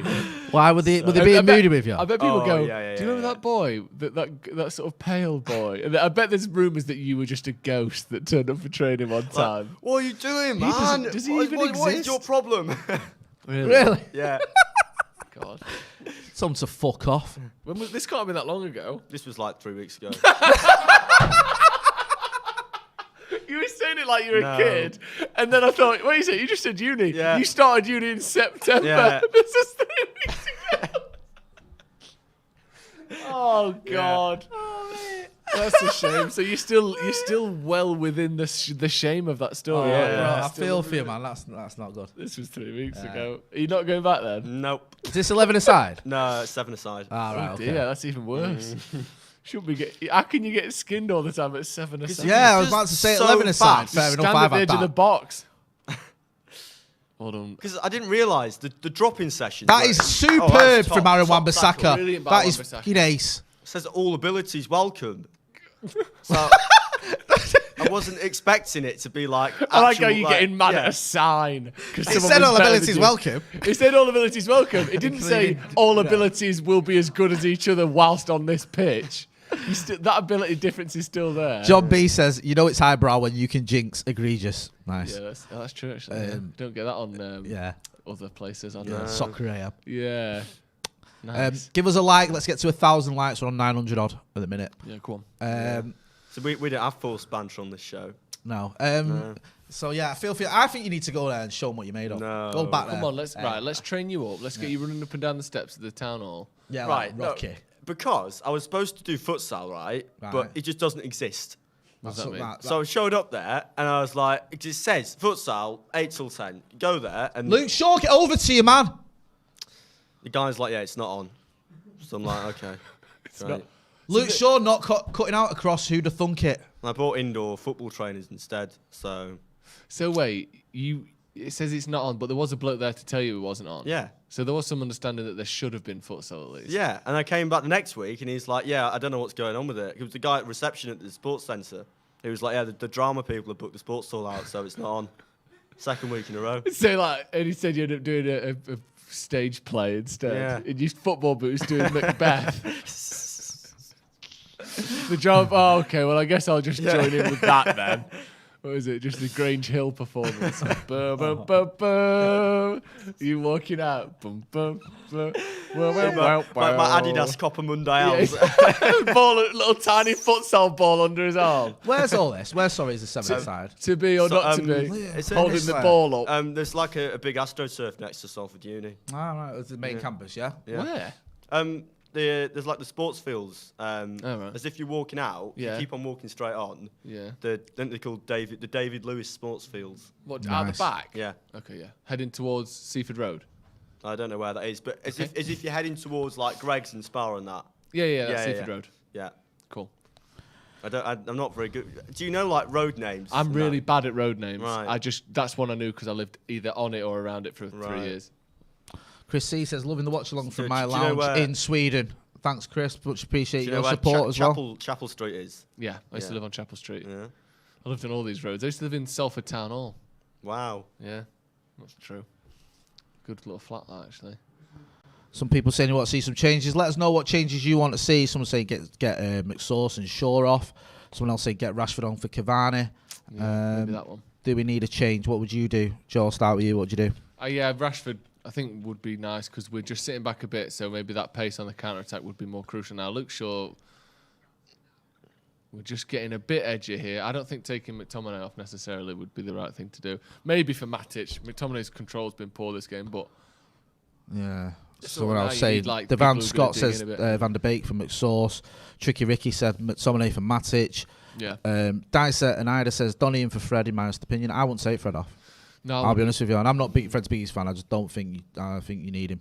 Yeah, Did you ever live in Briar Hill Court? No. No. Where's that? It's the Salford shopping city.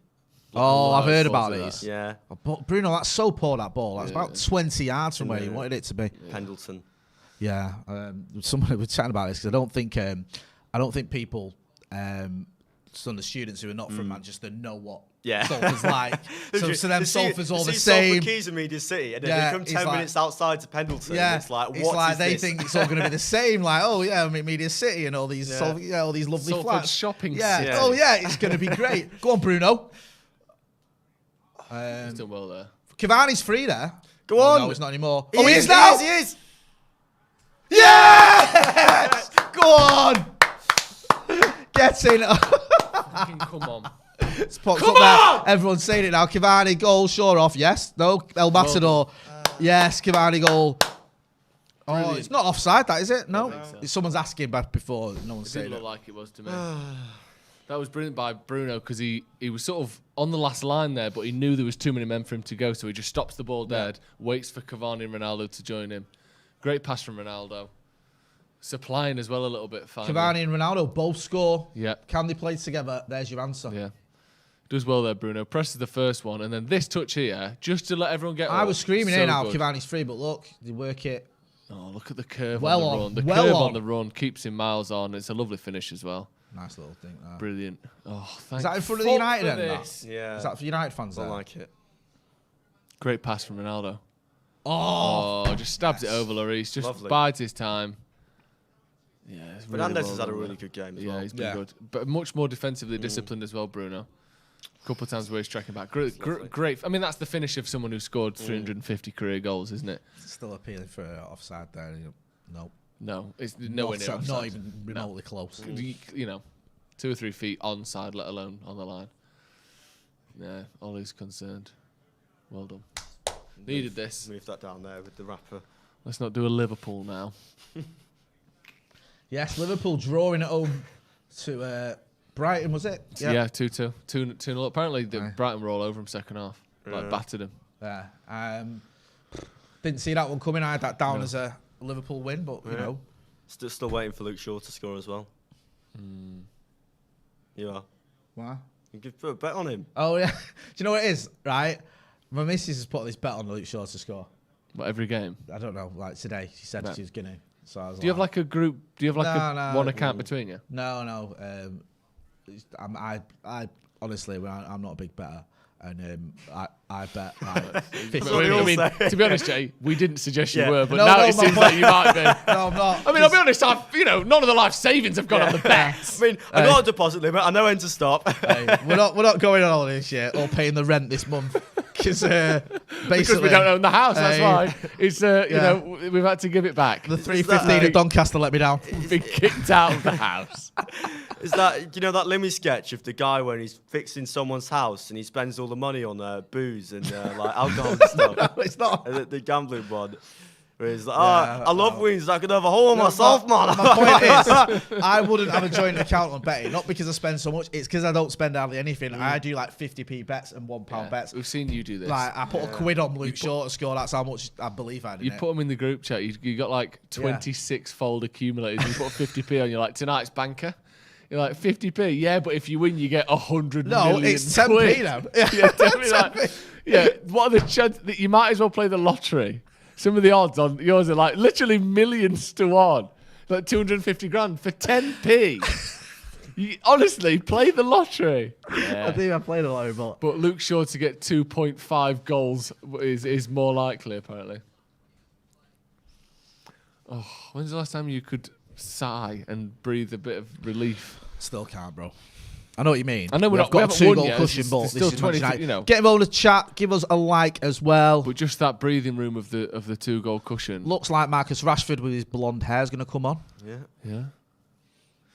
Interesting colour. Did you ever dye your hair, Jay? Yep, I dyed it blonde for Creamfields one year. Got home from Creamfields, worse for wear, and then my mate ran me and said, "Do you want to come to Turkey tomorrow?" So I quit my job that I just started and went to Turkey for a week with blonde hair. Get it. I've never dyed my hair. There's times I wanted to when I was a kid. I couldn't now, obviously. I haven't got any, but you couldn't dye your head hair. Yeah. You could have a lovely... I could have it tattooed on, blonde. Get that. Have you ever thought about doing like a hair transplant? Yeah, I'm not up for it. I can't bother. I'd just rather stay bald forever. But think of the scalp of the man you could be adopting. Nah, it's all right. But seriously though, if you're in like the shower, do you have to like look after it or? I just shave it like I shave my chin. It's just all one big shaving bonanza. Is it? Go on, you'll make... Oh, that's a bad ball, to be fair. Aaron Wan-Bissaka earlier, just before that goal. Yes. Here we go. Come on. And again. Ooh. Come on. Oh, it's a poor ball from Ronaldo. The effort and energy from Cavani, Ronaldo, Bruno, and also throwing Wan-Bissaka has been phenomenal. Yeah. They're just everywhere. Yeah. And especially we consider, me and you were chatting, we were all chatting, weren't we, about can Cavani and Rashford play and Ronaldo play together? And the concern is obviously at their age, we know we can't do it week in, week out, but today they've been very good. They've worked well together. The triangles work together. They played well. And the energy there that would be the main concern if they got the legs for it. What do you think Solskjaer said to the players before today in the dressing room? Do you reckon he was like, my job's on the line, can you win? Save me, please.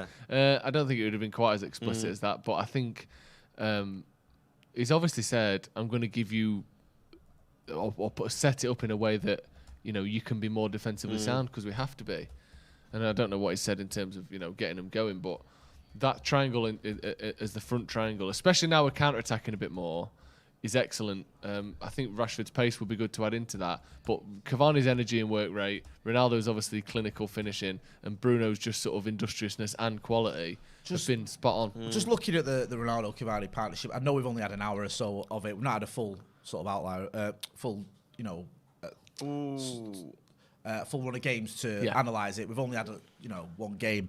But from what you've seen today, the way you've seen them sort of working well together, and the quality we know they've got, do you think actually maybe that is something we should look at rather than having this one thing of one up top and plays off it? Can we have a partnership of Ronaldo and Cavani and utilise them? Especially utilise them while they've still got it. Yeah, exactly. It's great to know that we can use it and that it can work against what is not a great team, but certainly one of the best 10 teams in the league. Which we've been struggling against recently. It's great to know that this does work, and both scored today. I think that's excellent. And in these sorts of games, Norwich and Newcastle and Leeds and those kind of ones where you would hope we would just have too much for them no matter what we did. But in these sorts of games, the tougher matches, maybe Arsenal and even Brighton, the way they're playing at the minute, these kind of top half teams, Ronaldo coming off there for Rashford, that makes sense.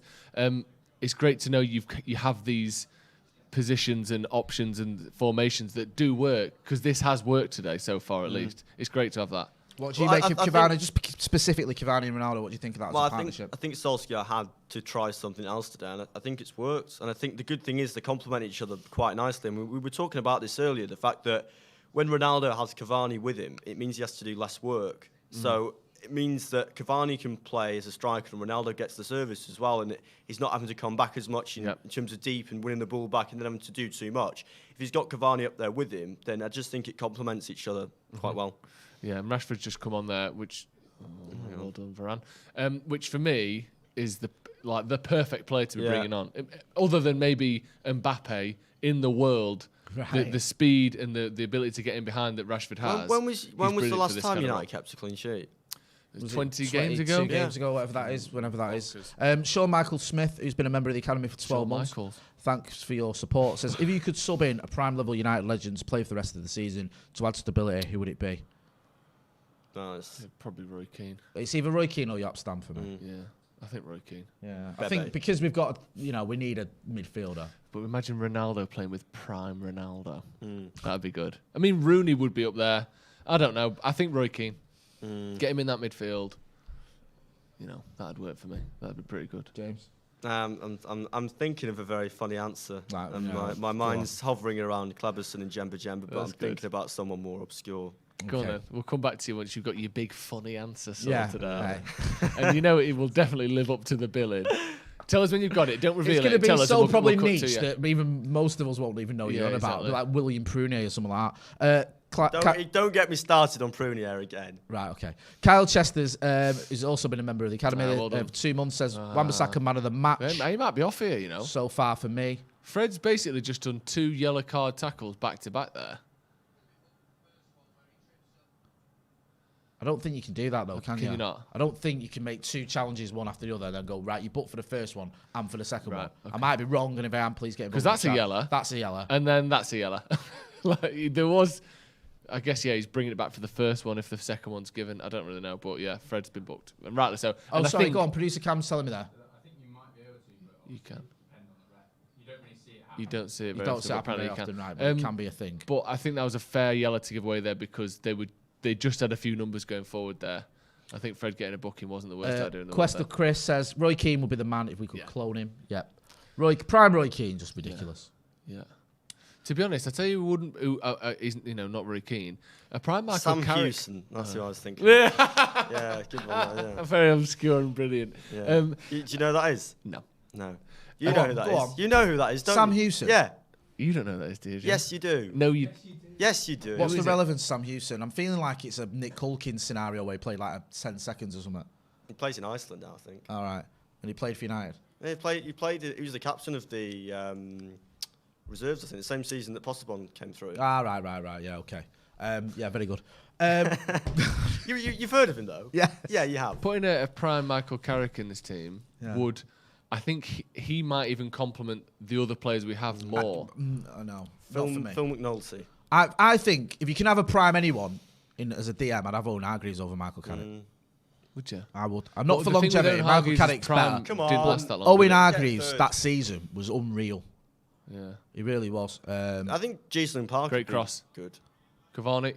Yeah, but if you could pick anyone out of the prime, would you pick Park? No. You know Don't what I mean? pretend that you might. Might do. Let me just think. Would you it pick someone who? Ji-sung Park? Oh, Eddington, you've ballsed up there, lad.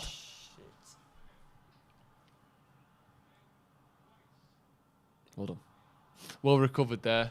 Varane shepherded that brilliantly. Yeah, he did. He was looking over his shoulder, looking at Kane. He was all. Would you not pick someone like Kagawa so they can rewrite their time at the club? Absolutely not. No. I'm not here for storylines. I'm here for fucking winning. Imagine that, right? You've got anyone you could pick. Well, let's pick Shinji Kagawa. Like all those United legends. Yeah. They've had some of the greatest players who've ever played football. Oh, do you know what? Look at Varane here, the way he covers the line to the pass, Closes the man down. Brilliant. Yeah. Robbo wouldn't be a bad shout. Yeah. Because it's like 4 players in one. Yeah. And is it Keane or Robbo? That's your debate there, isn't it? Yeah. Right, so you're going Sam Houston for the comedy value, and you're going Shinji. Someone said Dong Fangzhou. He's the go-to one, isn't he? For Your obscure United reference. Bruno's put an absolute shift and a half in He's been today. good today, Bruno. Who's coming on? Matic. I still don't understand why United signed him. Who? Dong. Such a random transfer. You know what though? United during a time signed loads of players. Yeah. Like, do you remember like the Liam Miller, rest in peace, David Bellion? He was a bit after that. I know he was, but it was 2007. What we would do though is we would buy 3 or 4 youngsters quite a lot, and like just hope one of them hits. We do it now. Yeah. Palestri, Diallo.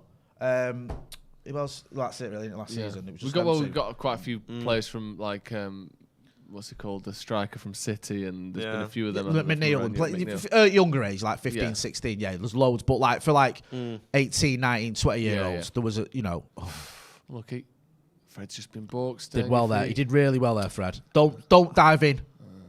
That Hernandez fellow, the Chilean guy.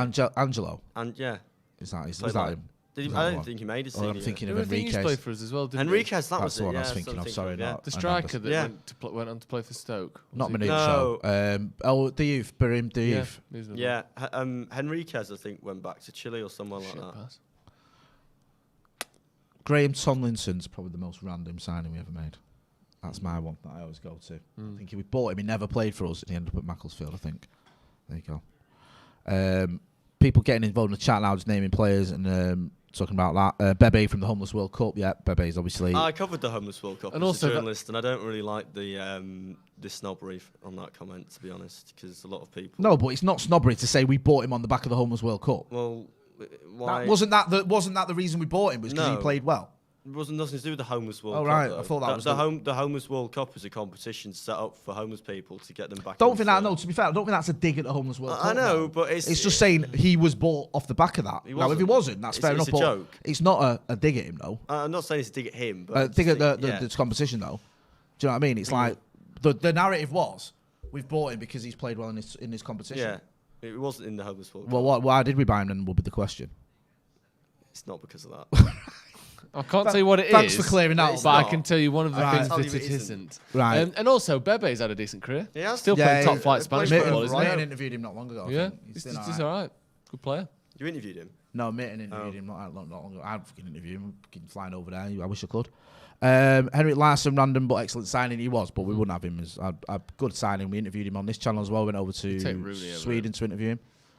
But again, you wouldn't. I don't think you pick him. He played for Vitória in Portugal before he signed for United. The Homeless World Cup is a competition set up for homeless people, and it's based around rehabilitating them and getting them back into being like people basically that own a home and stuff. It's stuff that's just a stupid comment.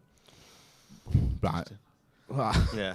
I don't. To be fair, it might be a misinformed comment rather than stupid. I don't think it's stupid. Like, that was what was said at the time. It was like we've got. That's not. He hasn't come up with that. Yeah. That was said a lot. Like when it was used to criticise Sir Alex for buying him.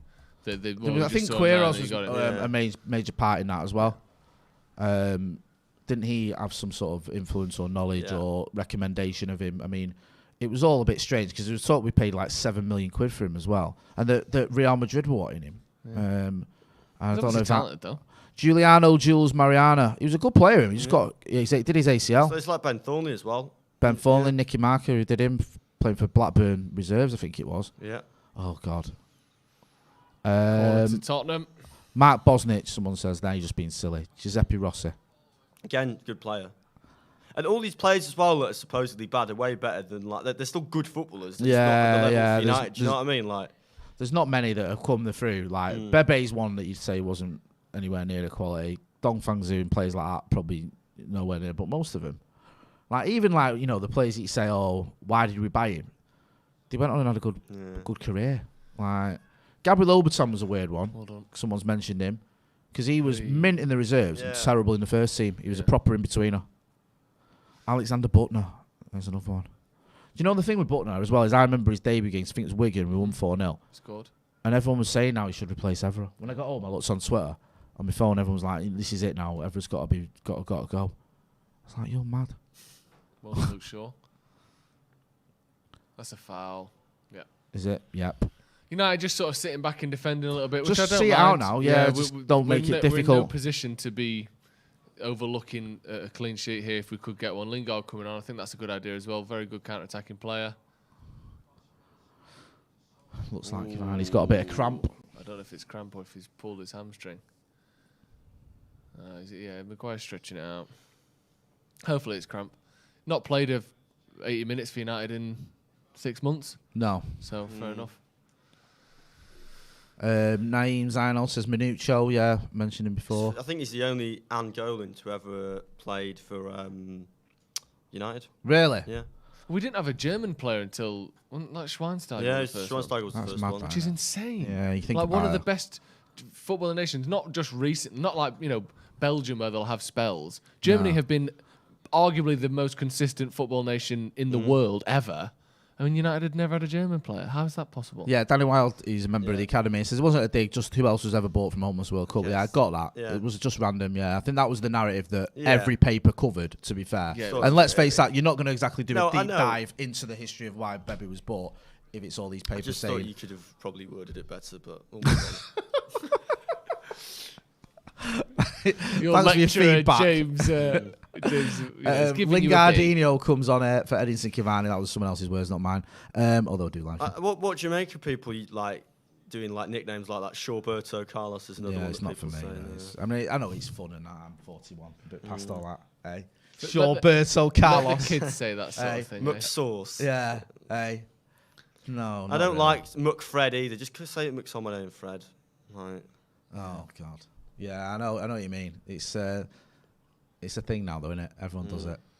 Do you know what I mean? And it doesn't take a lot to get that, yeah, like that nickname. we probably like- get blamed for that as well. Like fan channels Yeah. ruining it for everyone. Oh, fucking Did well there, Harry Maguire again. Harry Doing Kane best couldn't impression sort of the himself out. Liverpool game there. What even happened then? The ball comes over. Ball just gets chipped over, goes over Maguire's head. And then Shaw and Maguire are right next to each He's other. sure again there though. Yeah, Shaw's on the thing. It ducks under it. What? No, maybe not. It looked like he ducked under it then, Shaw, didn't it? That was weird. Corner to Tottenham. Maguire just enough to distract. I think Bergwijn it was at the back post. Yeah, we need to not concede here because we've soaked up a lot of pressure. And if you don't concede, it's fine. But if you do, all of a sudden it's like... Someone's saying Spurs fans are booing at this point. Jay Frasconi says, if Man United had a truly world-class DM, do you think they could play 4-4-2 with either Bruno or Pogba partnering centrally and our current wide players and strikers? Appreciate your thoughts. No, because who plays 4-4-2? Like, when's the And last also, time we a haven't team got- it's was not even that we successful haven't- playing 4-4-2? It's not even we haven't got a DM. We haven't got a winger. Maybe Sancho is a bit like that. Rashford's not though. Greenwood's Well, I think not. Sancho's the first winger United have actually properly had for ages. Yeah, he but is. like fair enough. You could probably get away with Jadon Sancho on one of the wings. Yeah. Are you going to play? Is Marcus Rashford going to be that winger? Yeah, 4-4-2 is good in terms of getting in a lot of our attacking players at once. Yeah. But no one's been successful with 4-4-2 at elite level in quite a I mean, while. apart from Leicester, which was. But again, come on, Yeah. that's It not was not a bit of replicable. a. That's not the That's model poor you that look from at, is it? Nemanja Matic. Yeah. And also, I mean, I know, well, the league doesn't lie in that, but they couldn't. That worked well for one season, and after that, Yeah, yeah. the manager got sacked like 6 months later, didn't they? Yeah. I'm not saying that it's incredible, but none of the top teams are playing 4-4-2 at the minute and haven't been for 15 years or so. Can't really persist with it because. Pinardo says Cavani was covering short at left back.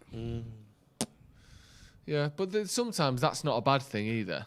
Yeah, you don't know you've what's got, going you've got on. 11 players there that are meant to be doing a job to help the team win. It's not just, you stay there, I stay there.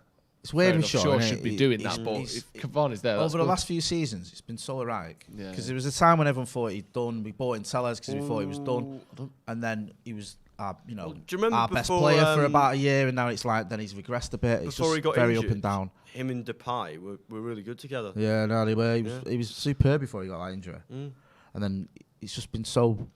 Like I say, Depay's a patchy. weird one as well because up until that point, I thought he had an okay start. Well, he got like player of the month in his first month and all that, and scored a couple of goals. Scored against Bruges, didn't he, in the Champions League? Yeah, he scored a Come on, couple, didn't he? yeah. Not But- really managed to use Rashford's pace at all yet, have we? Here's, No. here's a bit of a chance now. Somebody just turning back instead. Keep the ball. He's done well there. They were fun, weren't they? Champions League qualifying rounds. You know, yeah. Yeah. Was it? It's third and fourth you used to have to do them, didn't they? Yeah. Now it's just top 4 straight in, isn't it? Because we're that Was it good. Maccabi Haifa? I think United played. Haifa. The Israeli He's team. off. You're off. 98-99. LKZ Woods. The Polish He was team. on there, Rashford. Lingard could have played him in. Yeah. Oh, here we go. Rashford's on here. 1-on-1. Yes! Gets it in. Brilliant finish. That's what we needed. Yeah. Yeah. Oh, fucking thank God for this. Can we relax now? Is Yeah, that it? that's Are we game all over now. right? That's game over. Because Tottenham haven't made a chance in the second half. Spurs Just haven't what had a we shot on fucking target needed. all Just game. what we fucking needed this. Producer Cam there. Exactly Spurs what we haven't needed. had a shot on target. Come all on. game. Let's That's round it pretty out with a solid. clean sheet as well now. And that was easy. No offence, but that's fucking easy. That's so easy. Look at that, Rashford. Oh, what, the fastest man on the pitch? And Well no one's gonna onside, stand within well 5 yards of onside. it. No one's near him, though, are they? Does well here as well, Rashford. One touch. Great touch. Same Perfect finish, touch. basically, as the one against, who was it the other week that he scored against? From a Atalanta. tighter angle. But yeah, similar finish. Just opens his body up. And a lot of power, side-footed into the corner. No saving that. So much better doing this when we're not missing penalties against Villa. Yeah. Yeah. That was the last watch-along you did. With you, yeah. Yeah. I couldn't remember what game it was. That's what I love. I love fucking Marcus Rashford. Oh no, he's good at it. mate. Oh, thank God for this. Get involved in the chat. Let us know what you Yeah, think. Give us a come on. like as well. It's looking good now, finally. Mr. that's Gold, game who's been a over. member for 12 months on the first team, says Ronnie and Eddie showing time and time again that class is permanent. Life's thrown some curveballs at me recently, and I really needed this. Good. Glory, Man United. Hope you're okay, bro. Yeah, me too. Hold it up. I'm glad that you're enjoying this win. Yeah, definitely. Oh, I feel like Spurs fans doing can actually enjoy a day off leaving. tomorrow It's now. like a mass exodus now. They've had enough. The days after matches have been so shit for Yeah. for like 6 weeks. You know the day where you wake up in the morning, you go, "Oh, I'm off work." Oh, do you know that drop that you get Yeah. when you think, "Fucking hell, we drew to Villa. Fucking hell, we lost to Leicester. Fucking hell, we lost to Liverpool." Every single game. He's struggling, isn't he? Already Nuno. Nuno. Ross- Is he not? Ross- He was off to an absolute stinker, though, wasn't he? No one wanted him. The club didn't even want him. He knew that. Ross Murphy saying, Ollie, when it mattered, he got it spot on. I mean, he's saved himself for a week Yeah. at least here. And it's been, and to be honest, it's been, I would say, so far, our best performance this season in terms of the quality of opposition I'd say so. and our overall I game, mean, limiting them to no shots on target. Obviously, Leeds was good. But Yeah. I think the issue is... What you saying, sorry? I was saying that Spurs are shit, aren't I thought you were telling me something then. No, but I mean, these are better than Leeds. They are. Like, And also, Tottenham the have way finished in Leeds the Champions play, League, like Bielsa's... recently. People always say that he's a genius, but ultimately, he plays one system that if you're United, it's very Fucking easy Bielsa to score thing loads of goals just against does it. my head in. I don't know why everyone raves about fucking Bielsa. He's been around football for about 85 years and he's won fuck all. But that we have to say, Jay, You know what? the Athletic You're Club right. team that beat United at Old Do you know what? Trafford It's was this the whole best thing of European like, performance. Oh, modern fans, we all like everyone. No, I don't. Yeah. I fucking hate Leeds and I don't like him. Askmeet Singh says, who's been a member of the Good academy lad. for 12 months, says the defender in me is more happy for the clean sheet than the goals. Been a long time coming. Yeah, Not a clean sheet just yet, but the defensive performance, yeah, definitely. yeah. Definitely. So needed. Zachary Purvis, who's been a member of the first team for 11 months, says, I needed this today. Sorry, I'm just waiting to see what happens with this Son going down there. Blocked by Matic and well done. for Shaw just there. got a foot in there. Danger's still not done. It's still live. Sorry, Zachary, I will get to your super chat in one sec. We'll just see what happens here with Spurs. It looks like they might have an attack. Is it petering out? Yeah. Zachary Purvis says, I needed this today. My wife is is hospitalised with pneumonia and I just tested positive, so can't visit her. Thank you for helping me. Yeah. Keep saying, hope you're okay, hope your Yeah, wife's mate. okay as well. I know it's tough times, Yeah, man, but glad you're enjoying the game and enjoying this win. Yeah. We need it all, Come don't on, we? hope it get a Especially fourth when you're here. going through what you're going through as well, bro. Yeah, definitely. Fred there with an interesting step over. Yeah. He's pushing forward a bit as well, Fred. He's done all right today, Fred. Yeah, he's been good. Do you know what I mean? I'm not Yeah. going to dig him out. He's had a good game. No. Even McTominay's second half's been better. 3 minute stoppage time. It's just a good win, this, isn't it? It sounds really obvious, but ultimately, United have missed these solid performances this season. It's always been shaky. Even when United have won, it's never been a straightforward 3-0 easy win. I've not felt for a single moment today that Spurs were ever going to win. This has been our best 90 minutes of the season so far, easily. Man of the matches, because, let's do the whole Gary Neville thing. Who's been your man of the match? James, start with you. I'd probably say Fernandes. Bruno Fernandes, great shout. Who are you going to go with? I don't know, I'm torn between two. Thought Wan-Bissaka was excellent first half, but hasn't done as much second half. Yeah. I think I might go Bruno as well, to be honest. Just involved in so much. You're going to go with Bruno. Yeah. I was tempted with Wan-Bissaka. Yeah. But because I'm developing a massive soft spot for him. Edinson Cavani, I thought was fantastic. Yeah, it was good. Yeah. So I'm going to go with Cavani, but I'm outvoted. Bruno gets it. If you're going to do that, get involved in the comments, get involved in the chat. Let us know what you think. Jay for Scone says, gents, do you think Ollie sticks with the 3 centre-half formation going forward, or do you think it's a one-off to get the defence settled and he's back to the 4 next game? We'll see. The next game's City, isn't it? So if you're going to replicate it, maybe do it for that. Yeah, you've got. I mean, the issue is with City, you don't want the same thing to happen that happened against Liverpool, whereby United are just too open, and they just, because of how they play, I'm a bit wary that a similar thing might happen. If United play too high, then they'll just pass us to death, basically. And the way United have beaten City before is by sitting back and just hitting them on the counter-attack. Yeah. I would play the same system, but I'd start Marcus Rashford. City need a win as well now after their result against Crystal Palace today, losing at home, obviously. If they are going to win the title, retain the title, then they need points, because the way Liverpool... Rashford there. Well done, no, he didn't... banged his head there. The problem is, hopefully Rashford's all right, he's banged his head. I don't know what's the yellow card for, but I understand why he stopped the game. He can fuck off anyway, Romero. He's thrown himself on the floor earlier because someone touched nothing. He's saying he's fine. That's good.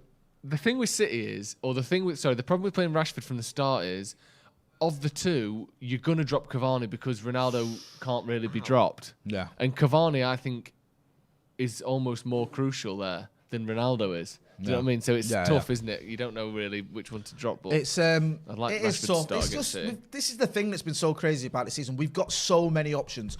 We are going to be doing the live review after the game as well, so make sure you do check out. There's a link in the chat there, so you click on that. And we've got fan cams coming. You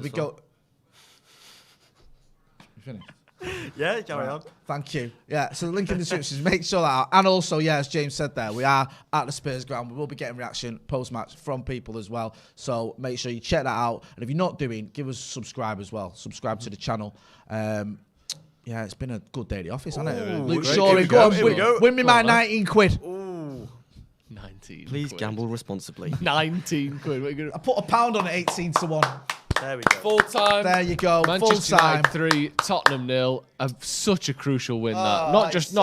Good. It's so good. Oh, it's brilliant. Do you know what's weird? It still feels like just relief. Yeah, I'm not. That's great. That's perfect. Like Ronnie, Cavani, and Rashford scoring is like a dream scenario for me. Made my day. But I still just feel that's great. So good. Relief. Makes it a lot easier as well. What? Just doing this. Yeah, it's way better, isn't it? Yeah. Go on then, Jay. See us out. Yeah, as we've said, United, let's say back on form now, because this season our form's been so patchy. We're winning the league again. Yes, now 21 is coming. It's not, I'm joking. But United getting a much needed win, putting that Scouts result behind us. 3-0 at a tough ground, sort of. Goals from Edinson Cavani, Cristiano Ronaldo, and Marcus Rashford. Although not in that order. So make sure you are subscribing to the channel. Check out the link, as I said, in the chat for the live review that's coming up in a couple of minutes. And stick around, because we'll have all the fan cam of reaction from Nicola, from Howson, from all those bods. Thanks for watching.